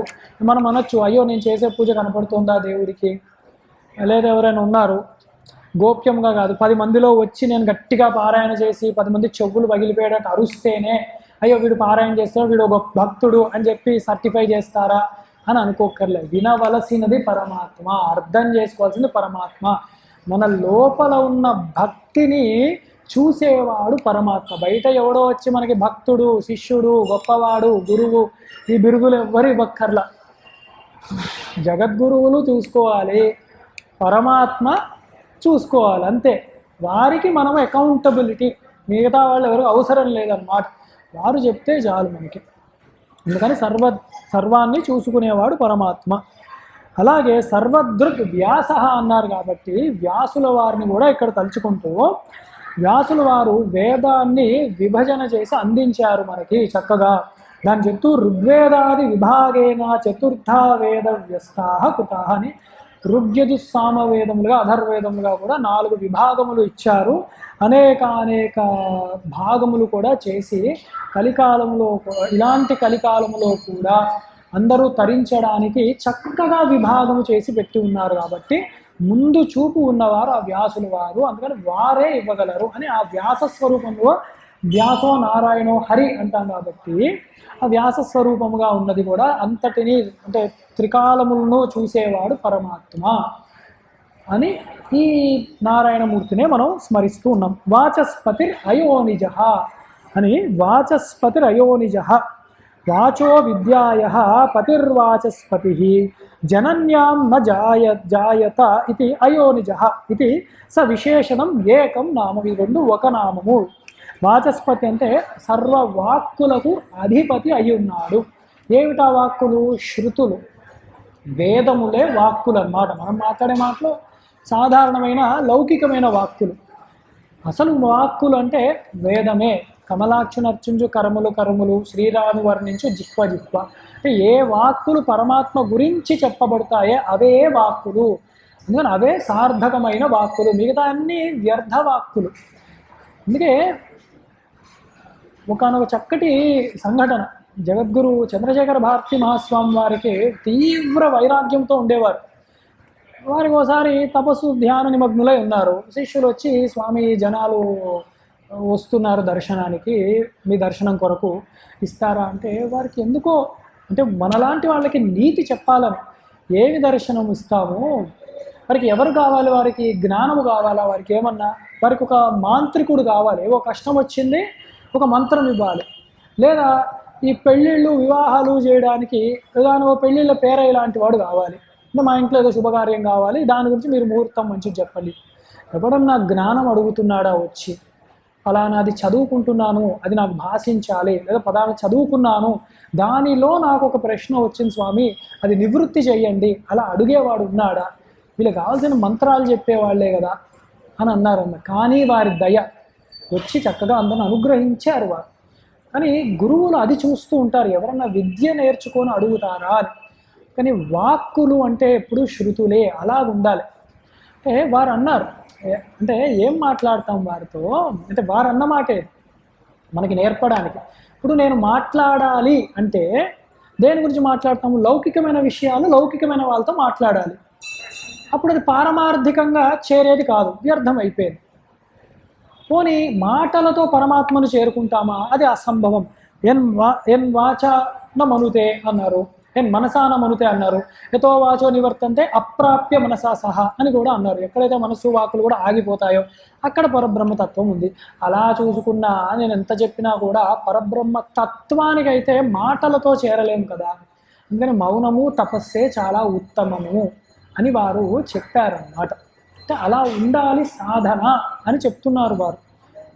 జగద్గురువులు వారి దగ్గరికి వెళ్ళి మౌనాన్ని పాటించమని కాదు అక్కడ మనం అర్థం చేసుకోవాల్సింది. అక్కడికి వెళ్ళినా ఇలాంటి సంశయాలను నివృత్తి చేసుకోవడానికి వెళ్ళి, తర్వాత ఎంత లౌకికమైన విషయాల నుంచి ఎంత వెనక్కి మనసు ఉపారతి పొంది శాంతిని పొందుతామో అప్పుడే మనకు ఆ పరమాత్మ తత్వము లభిస్తుంది అని చెప్పారు. అందుకు వాక్పతి, ఈ వాక్పతి ఎవరు అంటే శ్రీ మహావిష్ణువే అయి ఉన్నాడు. వాక్కులకు అధిపతి అంటే ఆ శృతులు, వేదములు, వేదాంతములు ఏ వాక్కులు ఉన్నాయో వాటికి అధిపతి. ఎందుకు? ఇవి ఆయన్నే చెప్పాలని ప్రయత్నిస్తున్నాయి, ఆయన్నే చేరాలని ప్రయత్నిస్తున్నాయి. కాబట్టి ఆయన ఎవడు అంటే అయోనిజుడు. ఆయన అలా పుట్టింది లేదు, అజుడు. అందుకని అవతారాలు చూసి ఈయన ఇంతేనేమో అనుకుంటాం, కాదయ్యా ఆయన అలా కూడా కనపడుతున్నాడు తప్ప ఆయన ఎప్పుడూ పుట్టనివాడు. నా జాయతే నా మ్రియతే ఇవ. ఇది బాగా పట్టాలన్నమాట ఈ మాట. భగవద్గీతలో హృదయ స్థానాలు లాంటివి. నా జాయతే నా మ్రియతే, వాళ్ళు పుట్టిందే లేదయ్యా, ఇంకా చావడం ఎట్లా అవుతుంది ఆత్మకి? అది పరబ్రహ్మ స్వరూపము. అజోపి సన్ అవ్యయాత్మ భూతానాం ఈశ్వరోపి సన్. ఎంత గొప్ప మాట గీతలో. అసలు పుట్టినవాడు కాదు, అజోపిసన్ అసలు ఎప్పుడూ పుట్టలేదు, అవ్యయాత్మ కనపడ్డు, కానీ భూతములన్నిటినీ కూడా ఈశ్వరుడు ఆయన. కానీ ప్రకృతిం స్వామధిష్టాయ, ప్రకృతిని ఆయనలోంచి వచ్చిన ప్రకృతినే ఆయన ఆధీనంలో పెట్టుకొని సంభవామి ఆత్మమాయయ. ఆయన ఎప్పుడూ కూడా అవతారాలు ధర్మ సంస్థాపనార్థము శిష్యులను సాధు పురుషులను అనుగ్రహించడానికి ఆయన అవతారము తీసుకుంటున్నాడు అని చెప్పాడు. ఎంత గొప్ప మాట! ఇది ఒక్క శ్లోకం నిజంగా సరిపోతుంది ఈశ్వరతత్వం అర్థం చేసుకోవాలంటే. అందుకని అయోనిజుడు ఆయన, మాటల్లో చెప్పలేం. అందుకే వాక్పతి అయోనిజ అని గొప్ప నామం. తర్వాత నామములు త్రిసామ సామఘ సామ నిర్వాణం భేషజం విషక్ సన్యాసకృత్సమ శాంతో నిష్ఠా శాంతి పరాయణం. అద్భుతమైన నామాల కూర్పు త్రిసామా.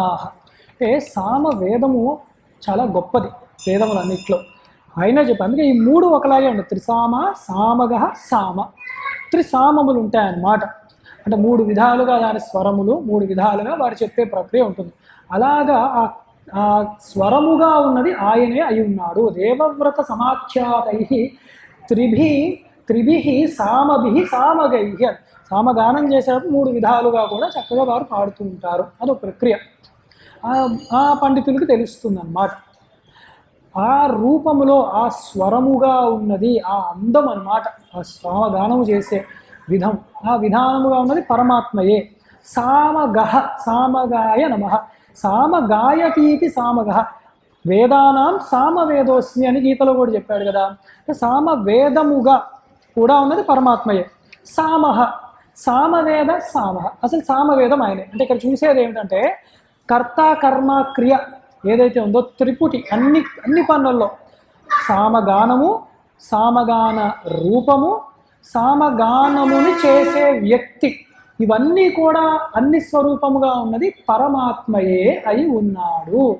అదే అన్నమాట. అంటే సర్వము పరమాత్మయే అయి ఉన్నాడు. అంటే మనం పూజ చేస్తున్నాం, పూజ చేసే వాళ్ళము పరమాత్మ స్వరూపంగానే చేయాలి. సోహం భావేన పూజయేత్ అలా నేర్చుకోవాలి. అలాగే పూజ అన్న క్రమము కూడా ఈశ్వరార్పణ బుద్ధితోనే చేస్తున్నాం, ఈశ్వరుడు గురించే చేస్తున్నాం. ప్రతి పని కర్త కర్మక్రియ అన్నీ కూడా ఈ త్రిపుటి అంతా కూడా ధ్యానము, ధ్యేయము, ధ్యాని ఇవన్నీ కూడా పరమాత్మయే అయి ఉన్నాడని చెప్పే గొప్ప వేదాంత తత్వము కలిసి ఉన్న శ్రీశామ సామగ సామహ అన్న నామములు ఇవి. అలాగే సామము అన్నప్పుడు గానస్వరూపము, మంత్రస్వరూపము, నామస్వరూపము, నాదస్వరూపము అని కూడా అర్థం చేసుకోవాలి. మంత్రాలకి చింతకాయ రాలుతుందా, చింతకాయలు కురవడానికి మంత్రాలు చెప్పలేదు. అలా చెప్పారు ఎవరన్నా? అలాంటి తంత్రశాస్త్రంలో చింతకాయలు రాల్చడానికి ఈ మంత్రం ఉందని ఎవరు చెప్పలేదే. మననాత్ త్రాయతే ఇది మంత్ర. మననము చేయగా చేయగా నిన్ను తరింపజేసేది మంత్రము. నీ దుఃఖాన్ని, సంసార దుఃఖాన్ని, అవిద్యని, అజ్ఞానాన్ని తొలగించేది మంత్రము. అది నీకు చింతకాయలు కావాలంటే ఒక రాయి పెట్టి కొట్టుకో, చెట్టెక్కి లాక్కో, కర్ర పెట్టి లాక్కో, లేదా ఓ 10 రూపాయలు ఇచ్చి కొనుక్కో. దానికి మంత్రాన్ని ఎవడు వాడాడు. జగద్గురు భారతీయ మహాస్వామి వారు చెప్పారు ఒకసారి, ఈ వేదిక మీదే చెప్పారు వారు.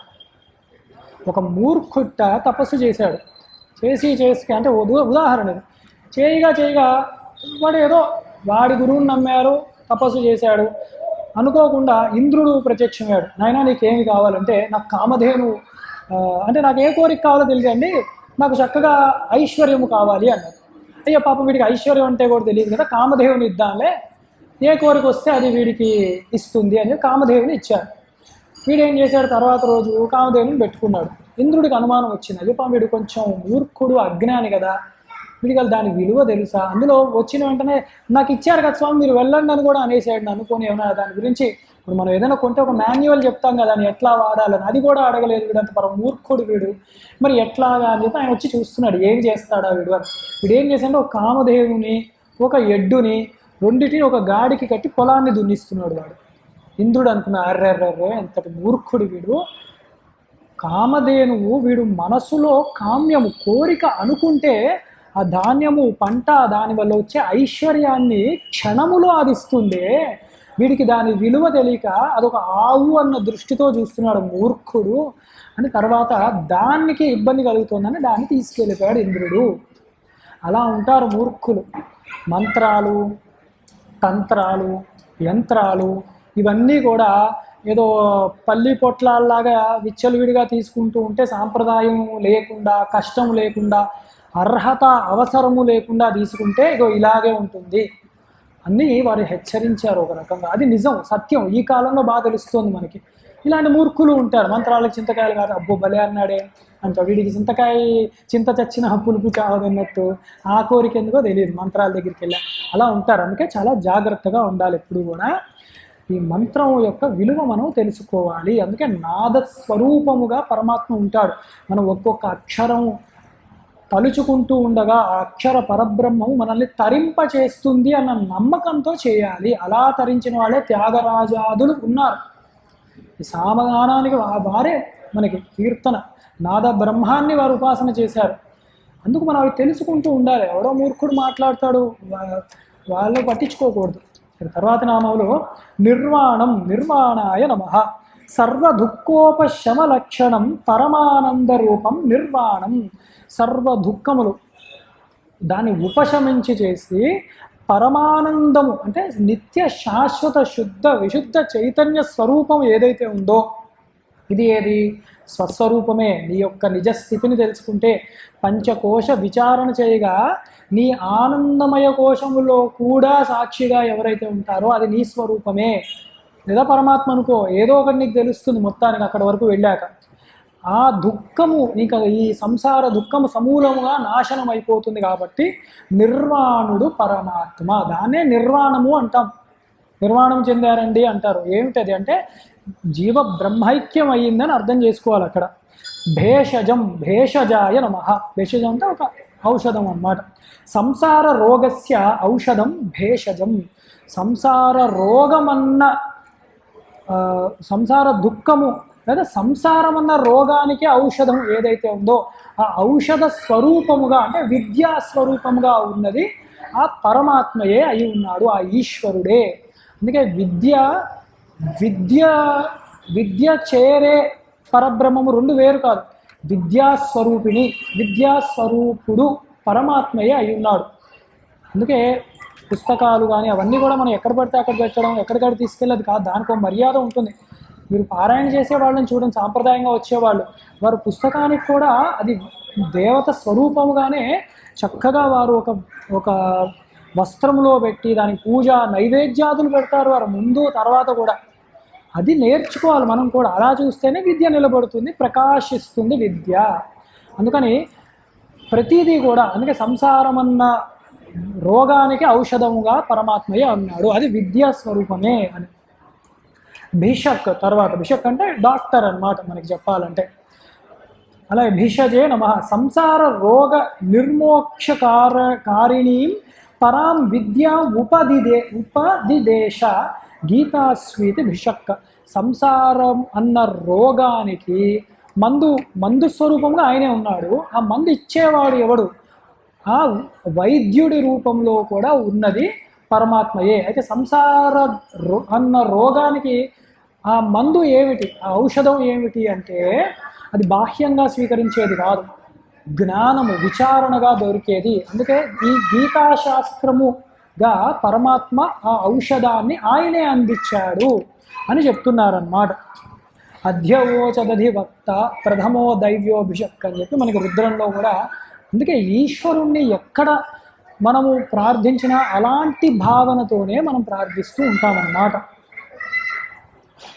అలాగే సన్యాసకృతే నమః. సన్యాసిని చేస్తాట పరమాత్మ. ఇది చదివితే కంగారు పడతారేమో, సన్యాసం చాలా గొప్పది, అంటే వేషధారణగా కాదు. అందుకే గుర్తు తెచ్చుకోవాలి మనం. మోక్షార్థ చతుర్థమాశ్రయం కృతవానిది సన్యాసకృత్ అని చెప్పి మోక్షాన్ని. ఇప్పుడు సన్యాసం దేనికి తీసుకుంటారండి? దేనికి తీసుకుంటాము? ఎక్కడ ఉద్యోగం రాకపోతే ఎవడూ పట్టించుకోవట్లే, ఇంట్లో భార్య పిల్లల మీద అలిగి ఎవడూ పట్టించుకోవట్లేడు కాబట్టి ఆ వస్త్రం వేస్తే బాగుంటుందని కాదు తీసుకోవాల్సిన సన్యాసం.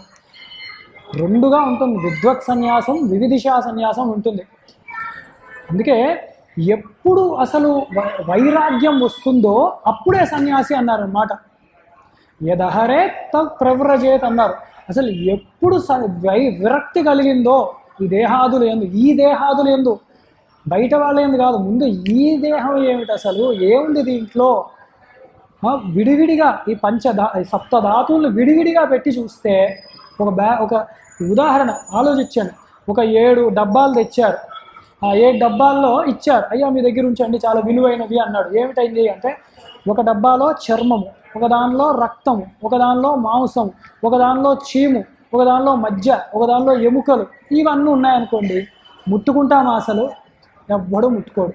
మరి ఇక్కడ ఉన్నదంతా అదే కదండి, స్థూల శరీరము, ఆ సప్తధాతువులే కదా. ఇంత హేయమైంది కలిపి ఇంత గొప్పగా నిర్మాణం చేసి ఉన్నాడు కాబట్టి అబ్బా ఎంత బాగుందో, దీన్ని రోజు తోమి 100 సార్లు అద్దంలో చూసుకోవాలన్నమాట. ఇది కదా చేసేది. అది మనకి తెలియాలి.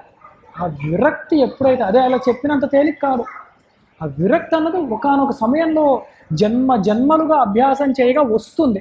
అలాంటి వాడు ఎక్కడున్నా సన్యాసే. వాడు సన్యాస ఆశ్రమం తీసుకోక్కర్లే. ఇప్పుడు గృహస్థ వచ్చు, బ్రహ్మచారి వచ్చు, వనాల్లో పడి తిరగచ్చు, ముష్టివాడిలా కనపడచ్చు, వాడు వాడు సన్యాసి, అసలైన సన్యాసి వాడు. అది అసలైనది అన్నమాట.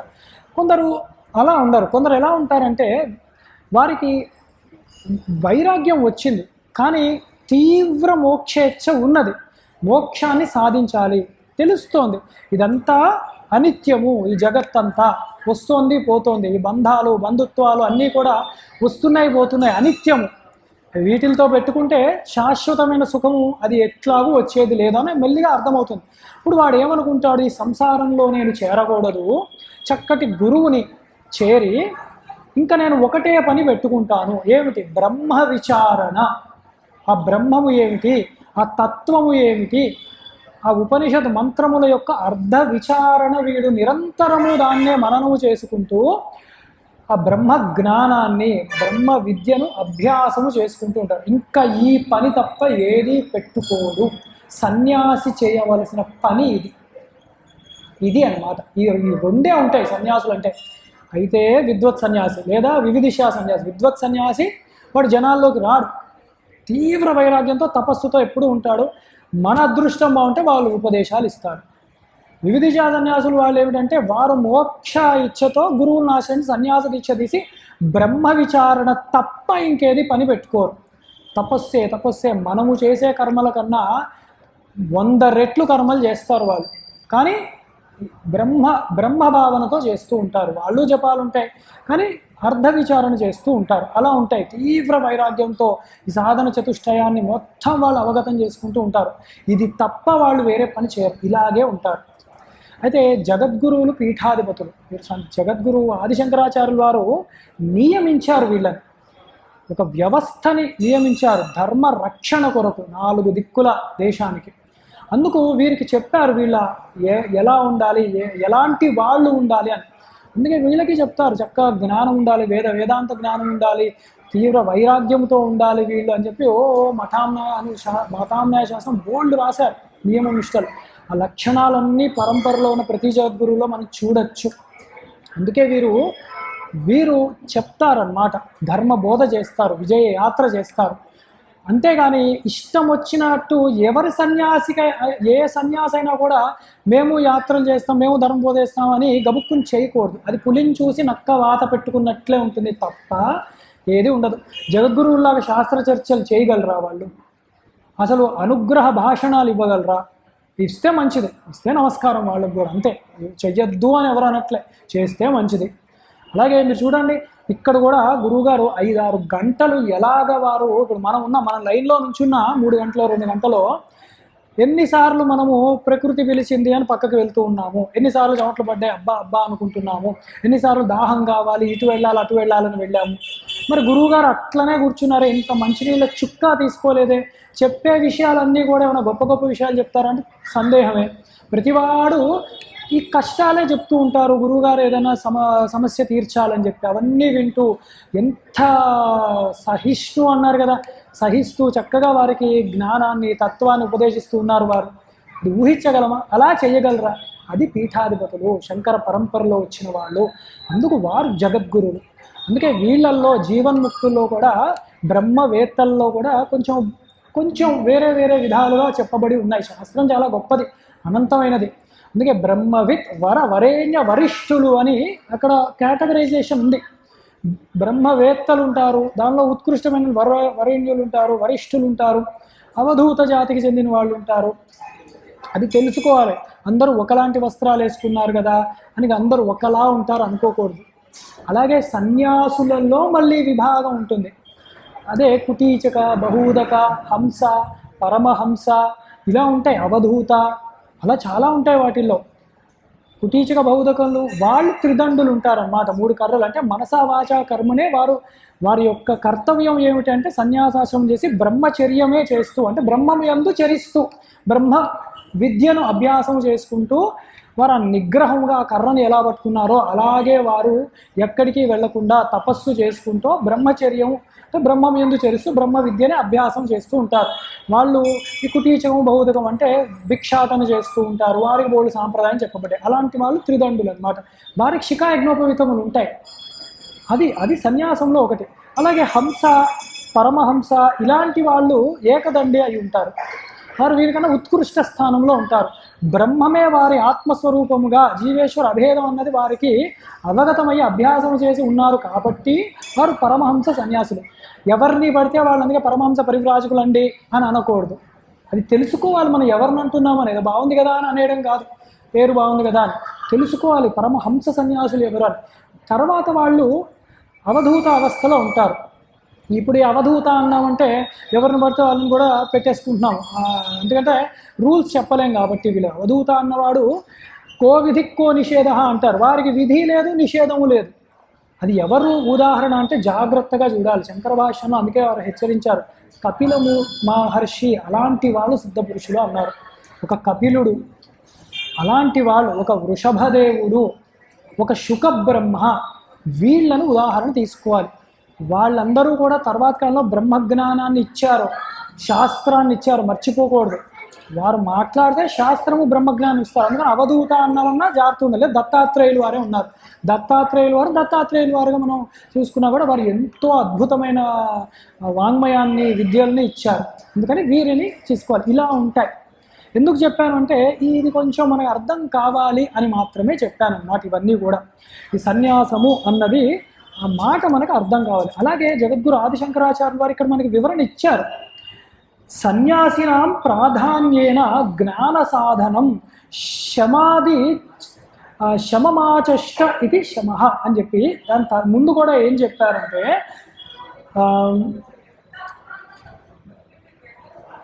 సన్యాసి ఎప్పుడు కూడా మోక్షార్థం చతుర్థమాశ్రమం కృతవానిది సన్యాసకృత్ అన్నారు అన్నమాట. అంటే కేవలం చతుర్థ ఆశ్రమం మోక్షకాంక్ష బట్టి మాత్రమే సన్యాసాశ్రమం లోకి దిగాలి. అందుకని ధర్మ అర్థ కామములలో ఇరుక్కుపోతూ ఉంటే కష్టము కదా. అందుకని ఒకానొక్కడికి బహూనాం జన్మనామంతే జ్ఞానవాన్ మాం ప్రపద్యతే వాసుదేవ సర్వమితి సమహాత్మాసు దుర్లభ. అంత గొప్ప అభ్యాసము చేసిన వాళ్ళు ఉంటారు ఎవరో ఒకళ్ళు, వాడికి జ్ఞానాన్ని ఇస్తాడు. వాడు పరమాత్మను తెలుసుకోవాలని కూర్చుంటాడు. జ్ఞాని ఆత్మైవమే మతం అన్నాడు పరమాత్మ. జ్ఞానిన తత్వదర్శిన అన్నాడు. తత్వము తెలుసుకునేవాడు ఉంటాడు ఎప్పుడూ కూడా. వాడికి సన్యాసములోకి తీసుకొస్తాడు. ఏ సన్యాసం? ఆశ్రమమా, వస్త్రమా? అలా అనుకోకండి. వైరాగ్యాదులు రావాలి, సమాధి షట్క సంపత్తి రావాలి, సాధన చతుష్టయం రావాలి. అవి మాత్రమే సన్యాసం అర్థం చేసుకోవాలి మనం. లేకపోతే జటిలో ముండి లుంచిత కేశ కాషాయాంబర బహుకృత వేష పశ్చన్నపిచతి పశ్యతి మూడో ఉదర నిమిత్తం బహుకృత వేష, ఇంతవరకే ఆగిపోతారు. అందుకని ఇది చాలా గంభీరమైనది అన్నమాట సన్యాసం ఉన్నది. చాలామంది ఉత్సాహంతో ఉంటారు, మేము పెద్ద సన్యాసం తీసుకుంటాము. అంత తేలిక కాదు. వైరాగ్యం తెచ్చుకో, జ్ఞానం తెచ్చుకో, అది చాలా ఎక్కువ. ఇది వస్త్రము కేవలం ఈ లోపల అసలైన జీవుడికి శరీరంలో ఎలా వస్త్రమో ఈ శరీరానికి ఇది వస్త్రం, అంతవరకే. అది మారడం వల్ల ప్రయోజనం అంత ఏమీ లేదు.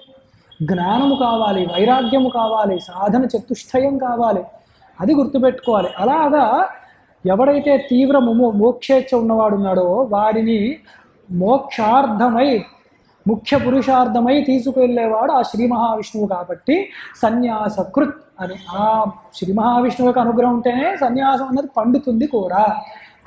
తర్వాతి నామము శమః. సన్యాసకృత్ శమః.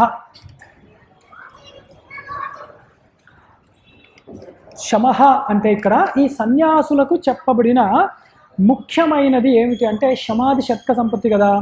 అందుకని దాని గురించే చెప్తూ సన్యాసినాం ప్రాధాన్యేన జ్ఞాన సాధనం శమమాచష్ట ఇది శమః. సన్యాసులకి ముఖ్యముగా ఉండాల్సింది శాంతి, లోపల చిత్తశుద్ధి ఉండాలి. సమాధి షట్క శాంతి, శమము అంటే ఉపలక్షక న్యాయం. శమము, దమము, తితిక్ష, ఇలాగ మిగతావన్నీ శ్రద్ధ, ఇవన్నీ కూడా వాళ్ళకి ఉండాలి అని చెప్తున్నారు. అది శమము. ఆ శమముగా శాంత స్వరూపముగా శ్రీ మహావిష్ణువు అయి ఉన్నాడు. అదే చెప్తూ ఇక్కడ స్మృతి ఏం చెప్పిందంటే యతీనాం ప్రశమో ధర్మో నియమో వనవాసినాం దానమేవ గృహస్థానం శుశ్రూష బ్రహ్మచారణం అని 4 ఆశ్రమాలు ఉన్న వాళ్ళకి ఏమేమి చేయాలి. యతులకు ఎప్పుడు కూడా నిత్యము శమము ఉండాలి, శాంతి ఉండాలి.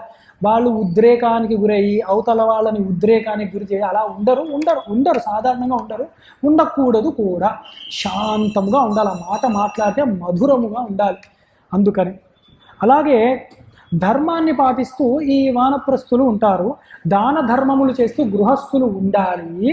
అలాగే బ్రహ్మచర్యంలో బ్రహ్మచారులు శుశ్రూష, శ్రోతుమిచ్చ శుశ్రూష అంటారు. అంటే చక్కగా గురువు వద్ద జ్ఞానమును వింటూ ధర్మమును వింటూ ఉండాలి. అంటే ఏ ఆశ్రమంలో ఉండేవాడు ఆ ఆశ్రమ ధర్మములు చేయాలి, అది చెప్తున్నారు ఇక్కడ. జగద్గురు ఆదిశంకరాచార్యులు వారు ఇచ్చారన్నమాట ఇంత చక్కటి వివరణ వారి భాష్యంలో. తర్వాత శాంతాయ నమః. విషయ సుఖేశ్వ సంగతయా శాంత.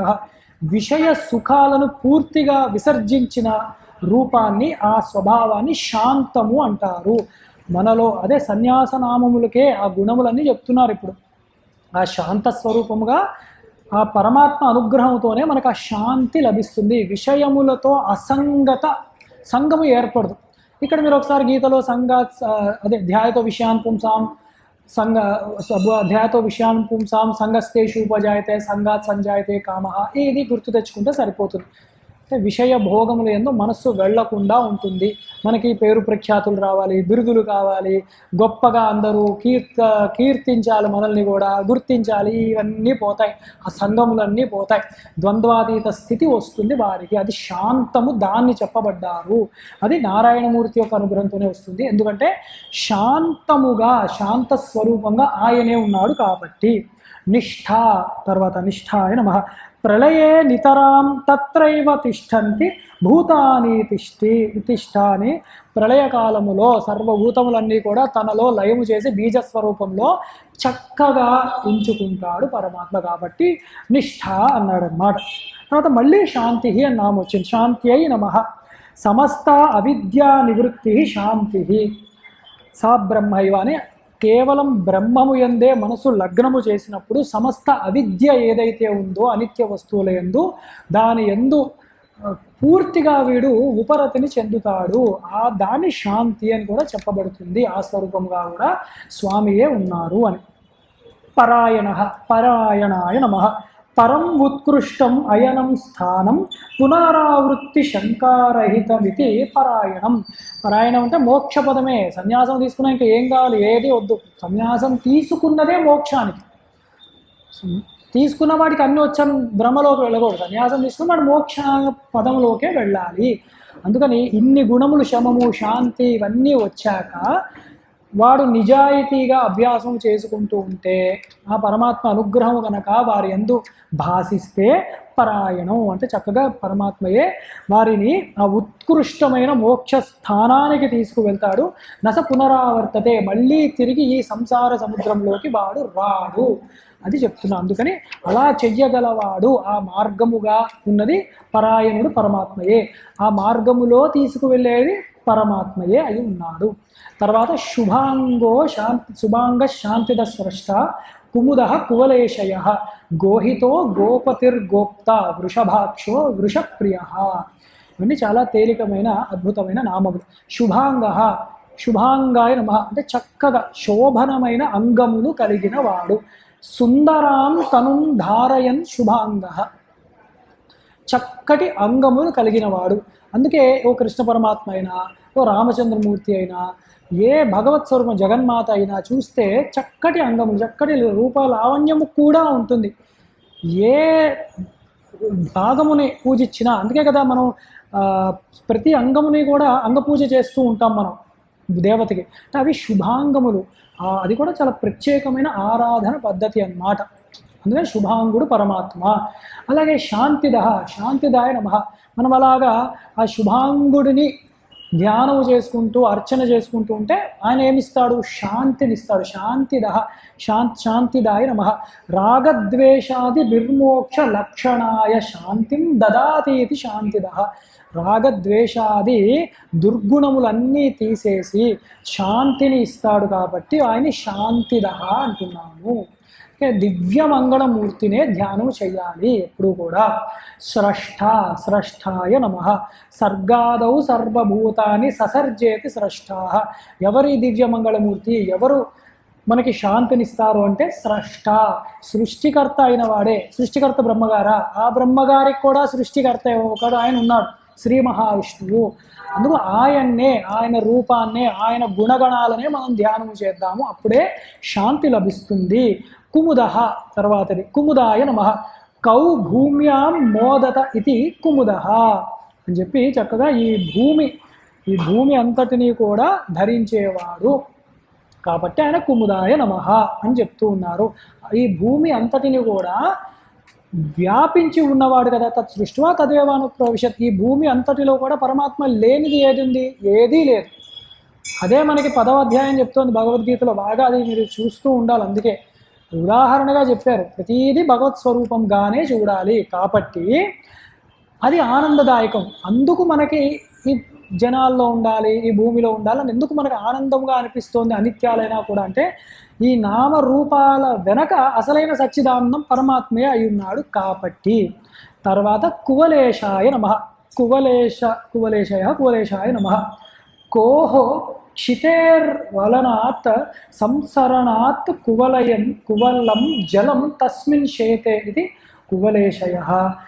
అంటే ఈ ప్రపంచం అంతా కూడా జలముగా, అంటే ఈ కో అంటే ఈ భూమి, ఈ కుశబ్దంతో భూమి చెప్పబడుతుంది. దీన్ని జల స్వరూపంతో దీన్ని పట్టుకొని ఉన్నవాడు అని ఒక అర్థం. అలా ఎలాగండి అంటే అసలు దీన్ని తత్వతః చూడాలి. ఈ భూమి ఎలా వచ్చింది? ఈ భూమికి కారణము ఏమైంది? జలమే. జలములోంచి భూతత్వం వచ్చింది. అందుకని ఈ భూమి అసలంటూ దేనిని ఆధారముగా అయి ఉన్నది అంటే జలమే. అందుకే ప్రళయకాలములో ఈ భూమి కూడా మొత్తం సముద్రం అంతా నిండిపోయి ఈ భూమి అంతా కూడా ఈ జలములో లయమైపోతుంది అని చెప్పారు. అది బాహ్యంగానూ జరుగుతుంది, తాత్వికంగా కూడా, పాంచభౌతికంగా కూడా జరిగే ఒక ప్రక్రియ అది. దానికే వివరణ జగద్గురు ఆదిశంకరాచార్య వారు ఇస్తూ కువలయ చెప్తూ శయవాస వాసిష్య కాలాత్ ఇది అలుక్ సప్తమ్య అన్నారు. చెప్తూ కూడా ఈ భూమి అంతా కూడా లయం అయిపోయాక వటపత్రఛాయగా ఆయనే తిరుగుతూ ఉంటాడు కదయ్యా జలంలో, ఆయనే సృష్టికర్త, ఆయనే మిగిలి ఉంటాడు. సృష్టి చేసి లయం చేశాడు కానీ ఆయన ఉండడా అనుకోకు నాయన. సృష్టి చేస్తున్నాడు అంటే సృష్టి కన్నా ముందు ఆయన ఉన్నాడు, లయం చేస్తుంటే లయం అయిన తర్వాత కూడా ఆయన ఉన్నాడు, అది గుర్తుపెట్టుకో అని చెప్తున్నారు. తర్వాత అట్లనే ఈ కువలస్య బదరీఫలస్య మధ్యే శేతే తక్షతః. ఇది ఒక గొప్ప వివరణ. కువలస్య అంటే బదరీ ఫలము అంటే రేగి పండు, నేరేడు పండు ఇలాంటిది అన్నమాట. రేగి పండు లాంటిది సుమారుగా. దాని మధ్యలో ఉన్నవాడు సర్పస్వరూపుడు, తక్షకుడు స్వరూపుడు కూడా ఆయనే. తక్షకుడు అంటే భాగవతం ఒకసారి గుర్తు తెచ్చుకుంటే ఆ తక్షకుడే పరీక్షిత్ మహారాజుని కాటు వేస్తాడు ఆఖరిలో. అంటే అంత జ్ఞానిని కూడా తనలో ఏదో ఒక కారణం లేనిదే బొందిపోదు అంటారు. అది శరీరం పడిపోయింది, తక్షకుడు బాధపడలేదు, గుర్తుపెట్టుకోండి. అంత జ్ఞానాన్ని పొందాక తక్షకుడేమీ పాము నుంచి తప్పించుకోలేదు, ఆయన ప్రయత్నం చేయలేదు. కానీ రాజు మాకు ఉండాలి అని ఆ రాజ్యంలో వాళ్ళందరూ ఆ స్తంభాన్ని పెట్టారు, ఆయనకి జాగ్రత్తగా చూసుకునే ప్రయత్నం చేశారు. కానీ ఆయన అప్పటికే జ్ఞాన స్థితిని పొందాడు. అందుకే ఆయన నా శోకభాక్ అన్నాడు అన్నమాట. నేను శోకించేవాడిని కాదు, ఇంకా నేను చనిపోయేవాడిని కాదు అని ఆఖరి మాటలు అవే ఉంటాయి. ఈ మన పరీక్షితు అంత గొప్పవాడు అన్నమాట, అంత గొప్ప జ్ఞానం. శరీరం విడిచిపెట్టేశాడు, ఎలా? సాక్షిగా. అందుకే శరీరాన్ని సహజముగా పడగొట్టినవాడు తక్షక స్వరూపంలో ఆ స్వామియే అయి ఉంటాడు మళ్ళీ అని చెప్పారనమాట. అందుకే కువలేశయ అని చెప్పారు ఇక్కడ మళ్ళీ. గోహితాయ నమః అని ఈ గోవర్ధన పర్వతాన్ని ఎత్తి గోవులన్నిటినీ కాపాడాలని మెట్టుకున్నాడు ముఖ్యంగా కర్తవ్యం ఆయన. అందుకే గోవింద అన్న నామముతో ఆయన అక్కడే పట్టాభిషేకం చేశారన్నమాట. అందుకని ఆయన గోహిత, గోవు రక్షణకే ఒక అవతారంగా వచ్చాడు ఆయన. అందుకే భూమాతే గో అవతారంలో వచ్చి పరదేవ కృష్ణుడుగా వచ్చాడు ఆయన.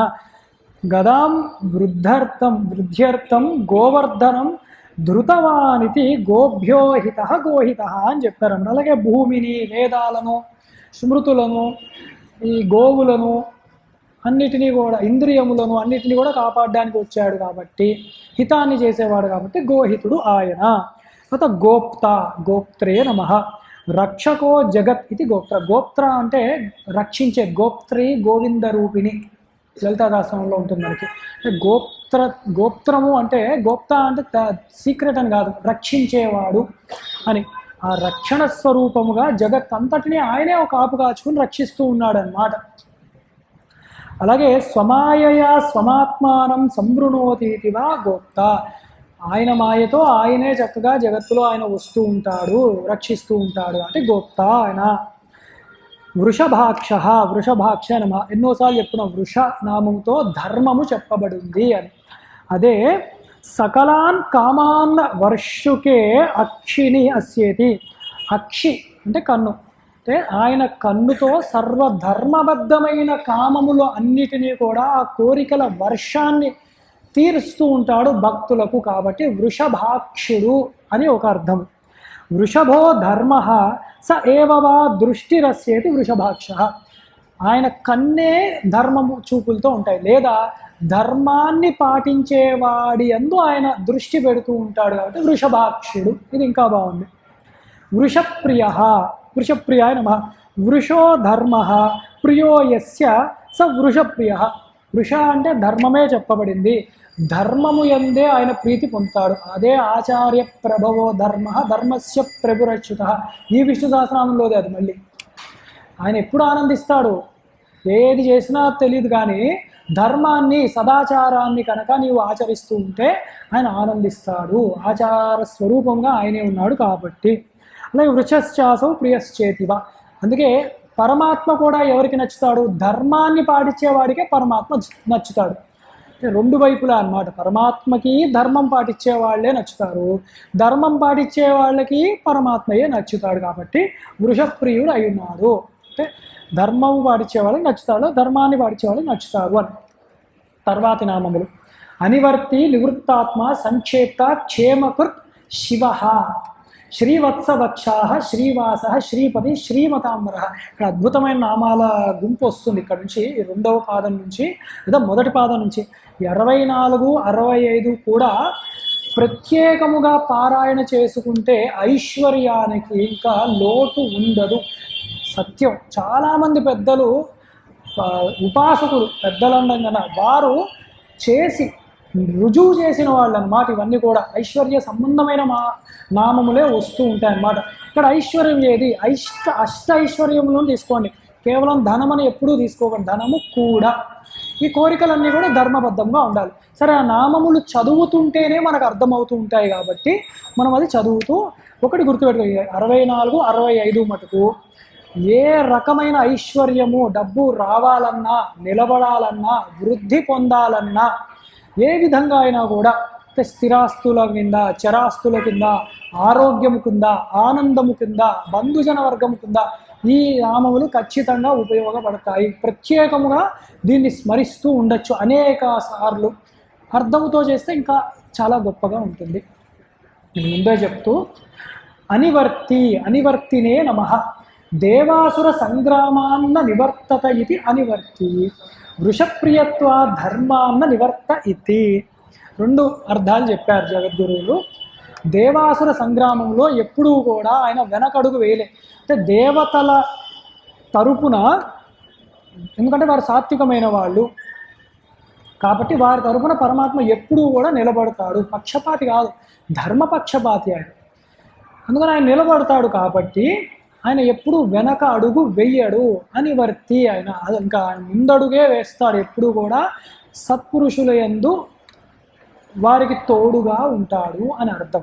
ఇప్పుడు వృషప్రియత్వ, ఆయన వృషప్రియుడు కదా, ధర్మప్రియుడు కదా, ఆయన ధర్మాన్ని అనివర్తతే, ధర్మము యందు ఎప్పుడు కూడా ఆ ధర్మముని పాటించే వారికి కష్టము వచ్చినా వారు పడకుండా చూసుకుంటాడు కాబట్టి అనివర్తుడు ఈయన, అచ్యుతుడు. అందుకే పడకుండా చూసుకుంటాడు.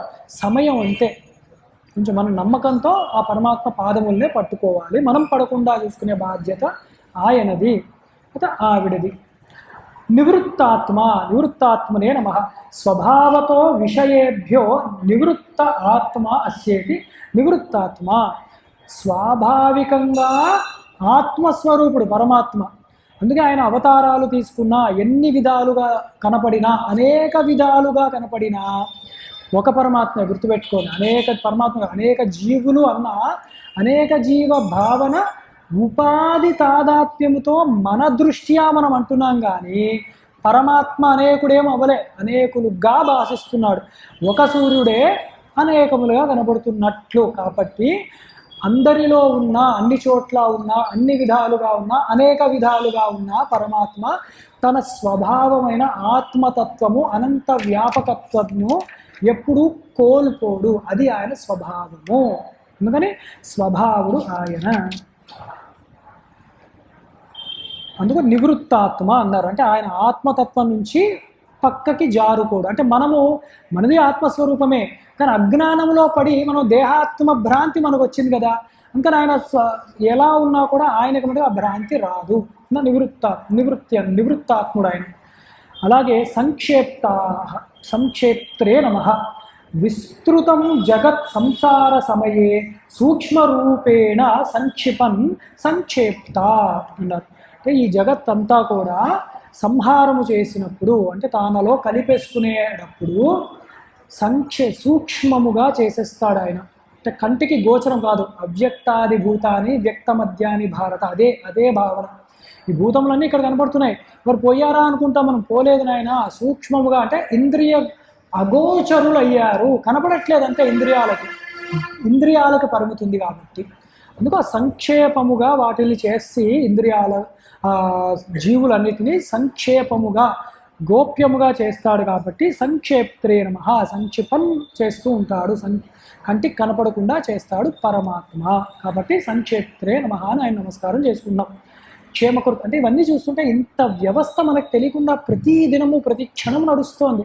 గమనిస్తే ప్రతి క్షణము ఈ ఈశ్వర తత్వం కనపడుతూ ఉంటుంది. అది ధ్యానమే అవుతుంది అప్పుడు.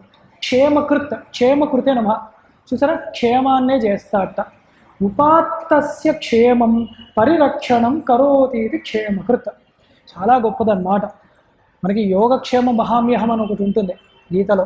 ఏమిటా యోగము క్షేమం అంటే, మనకి లేని వస్తువు సంపాదించుకోవడం యోగం, వచ్చిన వస్తువు ఉండడము క్షేమము అని చెప్పారన్నమాట. అది యోగక్షేమము. అదే చెప్తున్నారు ఇక్కడ. మనం ఉపాత్తస్య, మనం తెచ్చుకున్నవి అది క్షేమంగా చూసుకోవడము, పరిరక్షణ రక్షిస్తాడు. కనీసం ఉన్నవి పోగొట్టుకోకుండా ఉండాలి కదా, కొత్త వస్తాయా తర్వాత సంగతి. అది చేసేవాడు పరమాత్మ. అది క్షేమకృతే నమః. అందుకే ఈ నామాలు చాలా గొప్పవి. ఇవన్నీ కూడా అవసరమైనవి కూడా మనకి ఈ వ్యవహారంలో ఉన్నప్పుడు. ధర్మబద్ధమైన కోరికలే, తప్పేమీ లేదు. తర్వాత 600వ నామము శివ. చూసారా, శివనామం రెండోసారి వచ్చింది. మంగళ స్వరూపమైన నామం. విష్ణుమూర్తికే శివనామం ఉంది 2 సార్లు విష్ణు సహస్రనామాల్లో. అందుకే శివాయ విష్ణురూపాయ శివరూపాయ విష్ణువే, శివస్య హృదయం విష్ణు, విష్ణువస్య హృదయం శివ. ఎంత గొప్పది వేదాల్లో చెప్పారు. ఆ నామమే ఇక్కడ జగద్గురులు ఏమంటారంటే, స్వనామ స్మృతి మాత్రేణ పావయన్ శివ. ఏ నామముని స్మరించినంత మాత్రాన, స్మృతి మాత్రాన అంటే గుర్తొస్తే కూడా చాలట, సర్వ మంగళములు వస్తాయో ఆ నామము శివము. అదే శివ అన్న నామము. అది శ్రీమన్నారాయణమూర్తికి కూడా సహజముగా ఉన్నది ఆ నామము. అందుకే ఆ భేదములు పెట్టకూడదు, ఎప్పుడు ఆ భేద దృష్టి చూడకూడదు. అందుకే శివుడు మాకు పడాడని అంటే శివనామములో ఉన్న కేశవుణ్ణే మనము పడడు అంటున్నాం, మాకు దోషాలు ఎంచుతున్నాం అంటున్నాం. అది తప్పు, అది సాంప్రదాయం కాదు, అది శిష్టాచారము కాదు. తర్వాత శ్రీకారంతో వచ్చే నామములు. శ్రీవత్స వక్షాహ అంటే శ్రీవత్స వక్షాయ నమః. శ్రీవత్స సంజ్ఞం చిహ్నమస్య వక్షసి స్థితమితి శ్రీవత్స వక్షాహ. శ్రీవత్సము అన్న ఒక చక్కటి పుట్టుమచ్చ కలిగిన వాడు ఆ స్వామి ఆయన. ఎందుకంటే అలాంటి మంచి గుర్తు, అదేమిటి మంగళస్వరూపమైన గుర్తు. మనకే పుట్టుమచ్చలు ఉండొచ్చు, అది అబ్బో బాగుందండి పుట్టుమచ్చ అని ఎవడు అన్నాడు, కానీ ఆయనకు ఆ పుట్టుమచ్చ కూడా అందంగానే ఉందన్నమాట. అంటే శివుడికి కంఠము నీలముగా ఉన్న మచ్చలా ఉన్నా కూడా అది అందముగా ఉంటుంది. ఎందుకు అంటే లోకాన్ని కాపాడడానికి ఆ మచ్చ ఏర్పడింది అయ్యా, అంతేగాని ఆయన ఏదో అయ్యి కాదు. ఏ దేవత కూడా సముద్రం మథనం చేసిన మొట్టమొదటి విషం వచ్చింది, హడిలిపోయారు అందరూ దేవతలు. ఎవ్వరికి సాధ్యం కాదు. దాన్ని ఏమి చేయాలో, దాని స్వభావం ఏమిటో ఆ విషయం అన్నది తెలియలేదు. పరుగున ప్రతి దేవత, శ్రీమన్నారాయణుడు కూడా చక్కగా పార్వతీ పరమేశ్వరుని దగ్గరికి వెళ్ళి వారు అడిగారు, స్వామి ఇంతటి హాలాహలం వచ్చిందండి, ఏమి చేయమంటారు, నేనున్నాను కదా అని చెప్పి ఆ హాలాహలాన్ని శివుడు ఆ దగ్గరికి వెళ్ళగా హడిలిపోయింది హాలాహలం. నువ్వు మృత్యుంజయుడు వచ్చినవాడు, ఆయన తీక్ష్ణ దృక్కులు చూస్తే భయపడిపోయింది హాలాహలం. మృత్యు స్వరూపం అన్నమాట హాలాహలం. అది దాన్ని ఆయన చిన్న జంబూ ఫలముగా నేరేడు పండుగ ఇంత చిన్నగా చేసి ఆయన నోట్లో వేసేసుకున్నాడు. ఆయన ఎవరికి సాధ్యం అండి? అది తర్వాత గుర్తొచ్చింది. లోపల లోకములు ఉంటాయి, బయట లోకములు ఉంటాయి. ఎందుకు ఉంటాయి? పరమాత్మ అంతటా వ్యాపించి ఉన్నవాడు కాబట్టి లోపల ఉంటుంది ఆత్మ, బయట ఉంటుంది ఆత్మతత్వం. అందుకు ఆయన ఇక్కడ ఆపాడు. ఆపి అంత చేసిన వాడు ఆ మచ్చ లేకుండా చెయ్యొచ్చు. కానీ భువన భయభంగ వ్యసనినహ అన్నారు. ఎంత గొప్పవాడు! ఆయనకు ఒక దుర్గుణం ఉంది అన్నారు, వ్యసనం ఉంది శివుడికి. ఏమిటి అంటే భువన భయభంగ వ్యసనహ అన్నారు, వ్యసనినహ అని శ్రీ శివమహిమ్నా స్తోత్రంలో. ఎవరికైనా కష్టం వస్తే మొదట వచ్చేసి ఆ ఆపద తీర్చేసే ఒక వ్యసనం ఉందండి మా శివుడికి అన్నారు. ఎంత గొప్పవాడండి పరమేశ్వరుడు! అందుకని ఆ నీలకంఠుడిని మనం తలుచుకోగా మనకి ఉన్న కష్టములు, రోగములు, ఆపదలు వెంటనే తీరిపోదు. అందుకే నీలకంఠ శతకములు రాశారు కవులు. మీరు చూడండి ఎంత గొప్పగా ఉంటాయో వర్ణన. అంత గొప్ప తత్వం అన్నమాట. ఇది మంగళ స్వరూపము అంటే అక్కడ శివుడికి అది నీలకంఠుడు. అలాంటిదే ఇక్కడ శ్రీమన్నారాయణమూర్తికి శ్రీవత్సము అన్నదన్నమాట. ఇది కూడా చాలా గొప్ప చిహ్నము. ఆయనకు అందముగానే భాషిస్తోందయ్యా అని అర్థం చేసుకోవాలి. తర్వాత శ్రీవాస, శ్రీవాసాయ నమః. అస్య వక్షసి శ్రీరనమ అనపాయిని వసతి ఇది శ్రీవాస. అనపాయిని అంటే ఎప్పుడూ వదలకుండా ఉండేది అని. ఎవరి వక్షములు అంటే వక్షస్థలం అంటే గుండెలు, గుండెల యందు అంటే హృదయ స్థానం యందు మంగళస్వరూపిణి అయిన దేవత అలాగే ఉంటుందో ఎప్పుడూ వదలకుండా ఆయన శ్రీవాసుడు అంటున్నారు అన్నమాట. ఒక క్షణం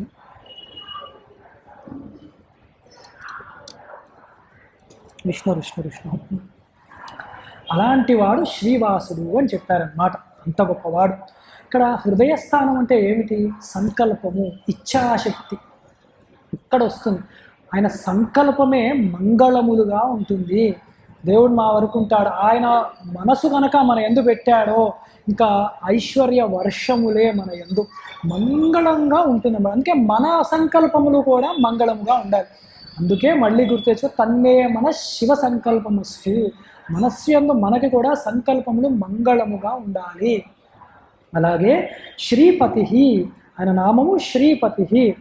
అమృత మధనే సర్వాన్ సురాసురాదీన్ విహాయ శ్రీరేణం పతిత్వేన వరయామాసేతి శ్రీపతి.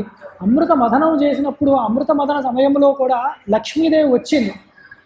ఆవిడ ఎవరిని పట్టించుకోలేదు అసలు. దేవతలందరూ కూడా చూస్తున్నారు, లక్ష్మీదేవి వచ్చింది, ఎంత గొప్ప జగన్మాత ఇది అదే. ఆవిడ నేరుగా వచ్చి జగన్మాత, అదే శ్రీ సూక్తం మొత్తం కూడా ఆవరణనే ఉంటుంది. మీరు బాగా గమనిస్తే ఇంద్రుడు కూడా అలాంటి వర్ణంతోనే స్తోత్ర రూపంలో వర్ణించాడు ఆ మూర్తిని, శ్రీ మహాలక్ష్మీదేవిని. ఆ స్తోత్రాన్ని పారాయణ చేసినా కూడా ఐశ్వర్యానికి లోటు ఉండదు. ఐశ్వర్యం కావాలనుకున్న వాళ్ళు చేస్తారు. అయితే ఆ అమ్మవారు నేరుగా వచ్చి ఎవరిని చూడలేదు, దేవతల్ని అసురుల్ని ఎవరిని చూడలేదు, నేరుగా వచ్చి శ్రీ మహావిష్ణువు యొక్క వక్షస్థలంలో చేరిపోయింది. అంటే విడదీయకుండా ఆయనలో కలిసిపోయింది అన్నమాట. అప్పుడు ఇంద్రాది దేవతల యందు అలా కూర్చుని ఉన్నారు ప్రశాంతంగా. అప్పుడు ఇంద్రాది దేవతలు స్తుతించారు, ఆవిడికి పూజలు చేస్తూ ఉన్నారు, లక్ష్మీదేవిని ఆరాధిస్తున్నారు. రాక్షసులు ఏం చేస్తున్నారు? ఈ పూజలు పునస్కారము ఏమిటో వీళ్ళ చాదస్తం. ఎప్పుడు చూసినా కాసేపు రెస్ట్ తీసుకుందాం, అంతసేపు చిలికాము, మళ్ళీ పిలిచినప్పుడు వద్దాలని పక్కకు కూర్చున్నారు. కావాల్సిన అమృతం కదా అని. అది మూర్ఖత్వం, అది నాస్తికత్వం. అమ్మవారి చక్కటి అమృత దృక్కులు దేవతల యందు పడింది. తర్వాత అమృతం వచ్చింది. అందుకే ఆ అమృతం ఎవరికి లభించింది? దేవతలకే వచ్చేలాగా చేశారు. ఎందుకు? ఈ రాక్షసులు పూజలో భాగంగా లేరు. వారికి పూజ చేస్తున్నంతసేపు అది హేయ భావన, పూజలు పునస్కారాలు అని. అంటే త్రికరణ శుద్ధిగా లేదు, మనస్సు లేదు, వారికి నమ్మకము లేదు, తక్కువ భావన. అందుకే వారికి అమృతము జ్ఞానము లభించలేదు. కర్మలలో భగవత్ స్వరూపాన్ని చూడలేకపోతే జ్ఞానాన్ని అందుకోలేము, జ్ఞానము అరగదు కూడా. అది అక్కడ తాత్వికంగా తీసుకోవాల్సింది. ఆ ఘట్టాన్ని జగద్గురు ఆదిశంకరాచార్యుల వారు గుర్తు చేస్తున్నారు అన్నమాట. అలాంటి శ్రీ మహాలక్ష్మికి పతి అయిన వాడయ్యా శ్రీ మహావిష్ణువు అని చెప్తున్నారు. శ్రీ పరాశక్తి. శ్రీ అంటే అసలు పరాశక్తి, జగన్మాత. సర్వలోకములకి జగన్మాత. ఇక్కడ మళ్ళీ శివుడా విష్ణువు అలా కాదు, నిర్గుణ నిరాకార స్వరూపిణి జగన్మాత. ఆవిడకి తస్యాపతిరితివా, ఆ జగన్మాతకు పతి అయిన వాడు పరమాత్మ అయి ఉన్నాడు. ఇక్కడ ఇంకా ఏ నామము ఏ రూపము చెప్పల, ఇక్కడ పరాశక్తికి పతి అయిన వాడు. ఇది శ్వేతాస్వర ఉపనిషత్తులో ఉందన్నమాట. పరాస్య శక్తిర్ వివిధైవ శ్రూయతే అని చెప్పి. తర్వాతి నామము శ్రీమతాంబర, శ్రీమతాంబరాయ నమః. రూగ్యజుస్సామ లక్షణా శ్రీర్వేషాం తేషాం సర్వేషాం శ్రీమతాం విరించాదీనాం ప్రధానభూతః శ్రీమతాంబరః. రుగ్యజుస్సామ వేదములు అన్నవి కూడా శ్రీ శబ్దంతో ఉన్నాయి. అంటే విద్యలు కూడా ఐశ్వర్యమే. సరస్వతి కటాక్షం, శారదాంబ జగన్మాత అనుగ్రహం ఉండాలి. మీరు పూజ చేసినప్పుడు బాగా వినండి. శ్రీ మహాకాళి, మహాలక్ష్మి, మహాసరస్వాత్మిక, సరస్వతి ఆత్మిక, శారదా పరమేశ్వరి అంటారు. అందుకని జగన్మాత ఆవిడ ఐశ్వర్య ప్రదాత్రి, అలాగే జ్ఞానం మోక్ష ప్రదాత్రి ఆవిడ. ఆ దృష్టితో దర్శనం చేసుకోవాలి మనం. అందుకని విద్యాస్వరూపిణిగా, వేదస్వరూపిణిగా కూడా శ్రీ జగన్మాత ఉన్నది. అందుకని ఆ జగన్మాతయే ఉన్నది అని చెప్తున్నారు అన్నమాట. ఇక్కడ ఆ బ్రహ్మస్వరూపిణ బ్రాహ్మీ స్వరూపునిగా కూడా ఉన్నది ఆ పరమాత్మే. ఇది కూడా తైత్తిరీయ బ్రాహ్మణంలో ఉన్న ఒక మంత్రమే. రుచస్సామాని యజూగంశి సాహి శ్రీర్ అమృతా సతాం అని చెప్పి వేద ప్రమాణం ఇస్తున్నారు జగద్గురువులు. తర్వాత 65వ శ్లోకము సమూహము. శ్రీద శ్రీశ శ్రీనివాస శ్రీనిధి శ్రీవిభావన శ్రీధర శ్రీకర శ్రేయ శ్రీమాన్ లోకత్రయాశ్రయ. చూసారా ఎంత గొప్ప దయ ఋషులకి. ఉత్తిగా శ్రీకారము ఉపదేశం ఉండాలి. ఇలాంటి షకార రకార ఈంకారాలని కలిపితే మనకు అది వస్తుంది అసలైన బీజం.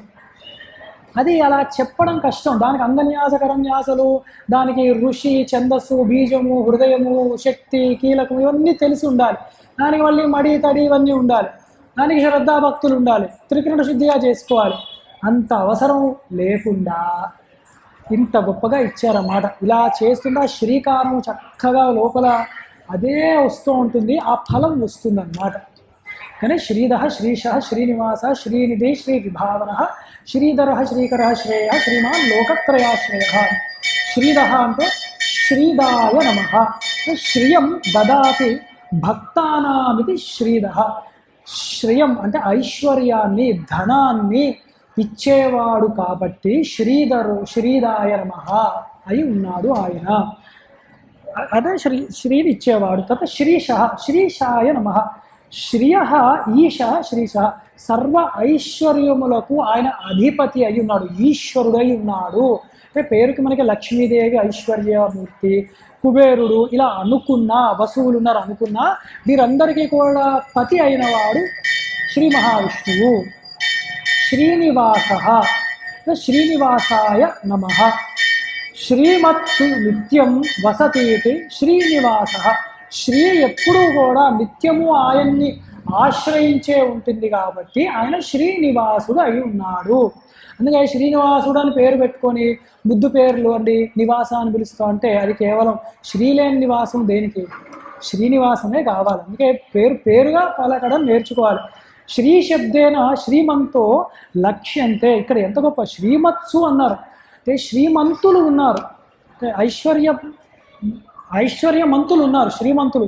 వారి అందు కూడా ఈ విష్ణువు యొక్క కటాక్షమే ఉంది కాబట్టి వారికి ఆ ధనము నిలబడింది. అంతేగాని శ్రీమంతులు అందరూ అని మనం వాళ్ళని మీద ఈర్షా ద్వేషములు పెట్టుకోకూడదు.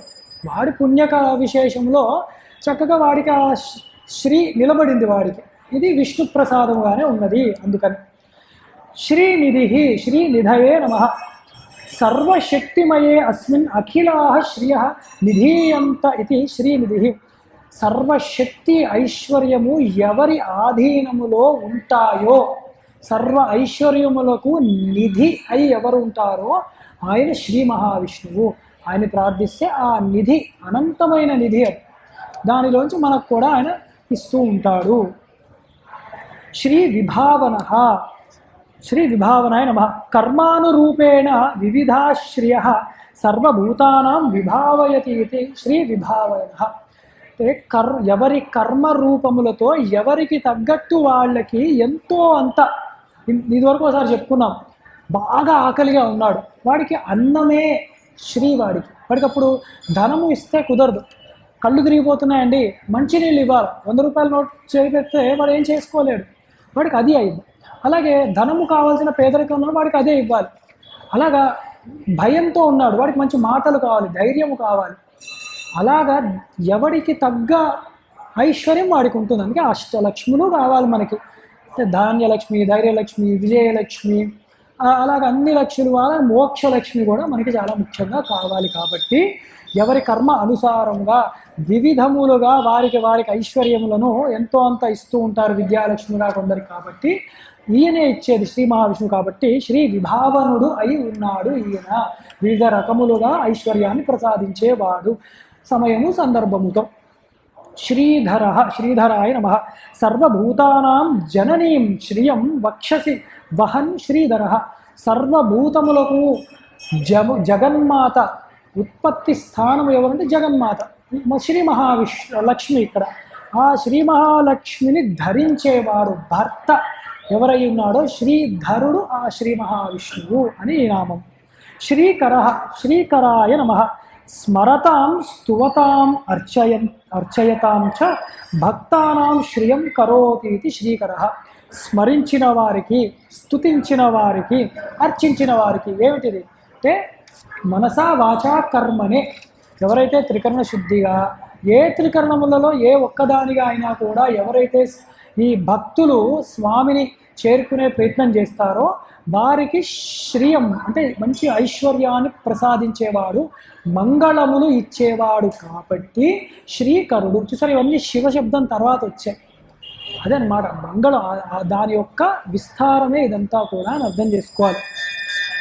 శ్రేయ, శ్రేయస్సే నమః. అనపాయి సుఖవాప్తి లక్షణం శ్రేయ తచ్చ పరస్మైవ రూపమితి శ్రేయ. అంటే నిరంతరము కూడా సుఖము ఎవరిని ఆశ్రయించి ఉందో ఆయనే శ్రేయసుడు. అలాగే నిత్యము ఎవరిని ఆశ్రయించిన మాత్రాన మనకి శ్రేయస్సు లభిస్తుందో ఇహములో పరములో కూడా, అందుకని ఆయన శ్రేయస్సుడై ఉన్నాడు అని. అలాగే లోకత్రయాశ్రయ, ఇంతటి గొప్పవాడు కాబట్టే సర్వలోకములు ఆయన్నే ఆశ్రయించి ఉంటాయి తప్ప వేరే వాళ్ళ అవసరము లేదు. త్రయాణం లోకానాం ఆశ్రయత్వాత్ లోకత్రయాశ్రయ అని. తర్వాతది 66వ శ్లోకము.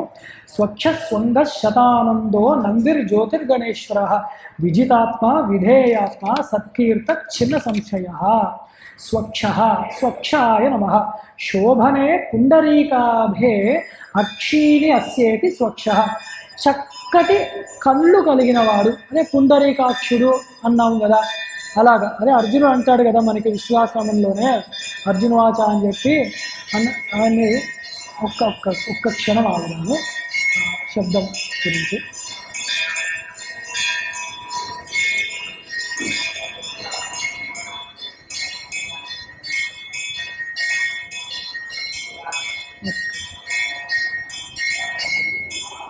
అంటే ఇక్కడ ఒక మర్యాద అన్నమాట. వాళ్ళు గంట కొట్టేదే వేరే ఏ మాటలు వినపడకూడదని ఒకటి, ప్రవచనప్పుడు వేరే శబ్దాలు రాకూడదు, ఇది ఒక సందిగ్ధత. అందుకని ఒకళ్ళు ఆగిపోవడం నయం. అందుకని సరే మంచి అర్జునుడు అన్నాడు కదా, పద్మపత్ర విశాలాక్ష పద్మనాభ సురోత్తమ భక్తానాం అనురక్తానాం త్రాతాభవ జనార్దన. చక్కటి పద్మపత్రము కలిగిన వాడు, హృదయ పుండరీకముల యందు జ్ఞాన జ్యోతిని వికసింపజేసేవాడు. కాబట్టి ఎవరిని చూస్తే ఆనందము వస్తుందో అంతటి గొప్పవాడు. కాబట్టి స్వచ్ఛ, మంచి కళ్ళు కలిగిన వాడు. స్వంగ, కళ్ళే కాదయ్యా అంగములు కూడా. స్వాంగ, శోభనావ్యంగాని అస్యేతి స్వాంగ. చక్కటి అంగములు అంటే రూపలావణ్యము కూడా కలిగిన వాడు. అంటే ఓ రామచంద్రమూర్తి మనం చూస్తే తెలుస్తుంది, ఆయన బాహువులు ఇవన్నీ వర్ణన మనకి సంక్షేప రామాయణంలో చెప్తారు ఎంత గొప్పగా ఉంటాడు రామచంద్రమూర్తి. సమవిభక్తాంగ అనుకుంటూ గొప్పగా ఉంటాడు ఆయన. అలాగే శతానంద, శతానందాయ నమః. ఇది చాలా గొప్పగా జగద్గురువులు ఇచ్చారు. అనేక రూపములో ఆనందించేవాడు. శతం అనంతం సహస్రం కదా, అనేకములని చెప్పేది శతము అనే శబ్దం. ఏక ఏవ పరమానంద ఉపాధి భేదాచ్ఛదాత తదా భిద్యత ఇది శతానంద. ఒకే పరమానందము, ఒకే పరమాత్మ, ఒకే పరమానందము సర్వ ఉపాధి రూపములలో కూడా ఆనంద స్వరూపముగా విరాజిల్లుతూ ఉన్నాడు కాబట్టి శతానందుడు అన్నారు. అదే ఏకమేవాద్వితీయం బ్రహ్మ అని చెప్పారు. ఏతస్యైవానందస్యాన్యాని భూతాని మాత్రాముపజీవంతి అని బృహదారణ్య ఉపనిషత్తులో స్పష్టంగా చెప్పారన్నమాట. ఒకటే పరబ్రహ్మము, రెండో వస్తువు లేదు అని. నంది నందయే నమః, పరమానంద విగ్రహో నంది. ఆయన పరమానందుడు, సచ్చిదానందుడు కాబట్టి, ఆనంద స్వరూపుడు కాబట్టి నంది అని. మనం నంది, శివుడు ఎదుర్కొన్న నంది ఉంటుంది. ఏమిటంటే పరమానందాన్నే చూస్తున్నాం. అది జ్యోతిర్గణేశ్వర, జ్యోతిర్గణేశ్వరాయ నమః. జ్యోతిర్గణానాం ఈశ్వర, సర్వ జ్యోతిర్మండలములు, ఆకాశంలో ఉన్న జ్యోతిర్మండలం అన్నిటికీ కూడా ఈశ్వరుడై ఉన్నాడు. తమేవ భాంతమనుభాతి సర్వం తస్య భాష సర్వమిదం విభాతి. ఆయన యొక్క కాంతోనే అన్నీ వెలుగుతున్నాయి, కానీ ఇవి ఏవి ఆయన్ని వెలిగించలేవు అన్న గొప్ప ఆత్మతత్వాన్ని. ఇది అర్థం కావాలంటే ఒకసారి మీకు తీరుకున్నప్పుడు జగద్గురు ఆదిశంకరాచార్యుల వారు ఇచ్చినదే ఏకశ్లోకిని ఒకసారి చూడండి. ఈ భావన అర్థమైపోతుంది చాలా సులువుగా. తర్వాత యదాదిత్యగతం తేజ అన్నది కూడా ఒకటి చెప్పారు. విజితాత్మ, విజితాత్మనే నమః. విజితాత్మ, విజిత ఆత్మ మనః ఏన స విజితాత్మ. ఇక్కడ ఆత్మ శబ్దంతో మనస్సుని చెప్పారు. మనస్సు తన యొక్క సంకల్పములను, స్వార్థం కదా మనస్సు అంటే, సంకల్పికాలు సంఘాతం. అంటే పరమాత్మకి తనకంటూ తనకి ఏదీ లేదు. ఎప్పుడూ సాధు పురుషుల్ని మంచిగా చూసుకోవాలి, సత్పురుషుల్ని కాపాడాలి, ఇదే. అందుకని ఆయన మనస్సు అంటూ కోరికలు ఏవి లేవు, దాన్ని ఎప్పుడో జయించినవాడు కాబట్టి విజితాత్ముడై ఉన్నాడు. అవతారాల్లో కూడా అవే తెలుస్తూ ఉంటాయి మనకి. తర్వాత అవిధేయాత్మ, అవిధేయాత్మనే నమః. నకేనాపి విధేయ ఆత్మ ఆత్మస్వరూపమస్యేతి అవిధేయాత్మ. ఆయన ఆత్మస్వరూపము కాకుండా ఇంకా ఏ స్వరూపము లేదు కాబట్టి ఇంకా ఆయన అవిధేయాత్ముడు. ఎప్పుడూ కూడా ఆయనగానే ఆత్మస్వరూపుడు, ఎప్పుడు ఆత్మస్వరూపం నుంచి జారపడడు అని. సత్కీర్తి, సత్కీర్తయే నమః. సతీ అవితధా కీర్తిరస్యేతి సత్కీర్తి. అవిచ్ఛిన్నంగా ఎప్పుడూ జారిపోని, నిరంతరము సర్వకాలముల యందు శాశ్వతముగా ఉండే కీర్తి గణించినవాడు కాబట్టి సత్కీర్తి కలిగినవాడు అని. సత్కీర్తి, చక్కటి కీర్తి కలిగినవాడు. సత్ అంటేనే అసలు ఎప్పుడూ ఉన్నది అని అర్థం. అలాంటి కీర్తి కలిగినవాడు. ఇవాల్టి ఆఖరి నామము చిన్న సంశయ. సంశయం, చిన్న సంశయాయ నమః. ఇది కూడా దక్షిణామూర్తిని గుర్తు తెచ్చుకుంటే శిష్యులు చిన్నవారై ఉంటారన్నమాట. వృద్ధా శిష్య గురోర్యువ అని. గురోస్తు మౌన వ్యాఖ్యానం, శిష్యాస్తు చిన్న సంశయ. అంటే వారి యొక్క సంశయములు, అనుమానములు, అవిద్య, అజ్ఞానములు అన్న గ్రంథులన్నీ పోతాయి. అలాంటి రూపము అయి ఉన్నాడు. జ్ఞాన రూపము, గురు రూపమయ్యి పరమాత్మయే అయి ఉన్నాడు. కరతలామలకవత్సర్వం సాక్షాత్ కృతవత క్వాపి సంశయో నాస్తి ఇది చిన్న సంశయ. ఎవరి చేతిలో అయితే ఒక చిన్న ఉసిరికాయ ఎలా పట్టుకుంటే అంత తేలికగా ఉంటుందో, అంటే ఉసిరికాయ పట్టుకోవడానికి పెద్ద కష్టపడక్కలు ఇలా తీసి పట్టుకోవచ్చు, అట్లాగా సర్వజ్ఞానములను ఆయన చేతిలో పట్టుకొని ఉన్నవాడు జగద్గురు అయిన శ్రీ మహావిష్ణువు. అలాంటి వాడిని ఆశ్రయిస్తే గురుస్వరూపుణ్ణి ఒక హయగ్రీవుడుగా, లేదా కృష్ణ పరమాత్మగా, రామచంద్రమూర్తిగా, నారసింహుడుగా ఆశ్రయించినప్పుడు మనకు ఉన్న సంశయములన్నీ కూడా నివారణ చెందుతాయి. అదే భిద్యతే హృదయ గ్రంథి ఛిద్యంతే సర్వ సంశయ క్షీయంతే చాస్య కర్మాణి తస్మిన్ దృష్టే పరావరే. దేన్ని చూడగా అంటే దేన్ని అర్థం చేసుకోగా, దేన్ని చేరగా సర్వ సంశయములు పోయి, హృదయ గ్రంథులు అన్నీ పోయి ఆ బ్రహ్మ జ్ఞానాన్నే పొందుతామో ఆ స్వరూపమే ఆత్మ, ఆ స్వరూపమే పరమాత్మ, ఆయనే ఈశ్వరుడు, ఆయనే ఇక్కడ ప్రకృతంలో శ్రీ మహావిష్ణువు అని చెప్పుకుంటూ ఒకసారి నామస్మరణ చేసుకుందాం. మనము శ్రీరామ జయ రామ జయ జయ రామ, శ్రీరామ జయ రామ జయ జయ రామ, శ్రీరామ జయ రామ జయ జయ రామ. నమః శంకరాయ, నమః శంకరాయ, నమః శంకరాయ. శారదే పాహి మాం శంకర రక్ష మాం, శారదే పాహి మాం శంకర రక్ష మాం.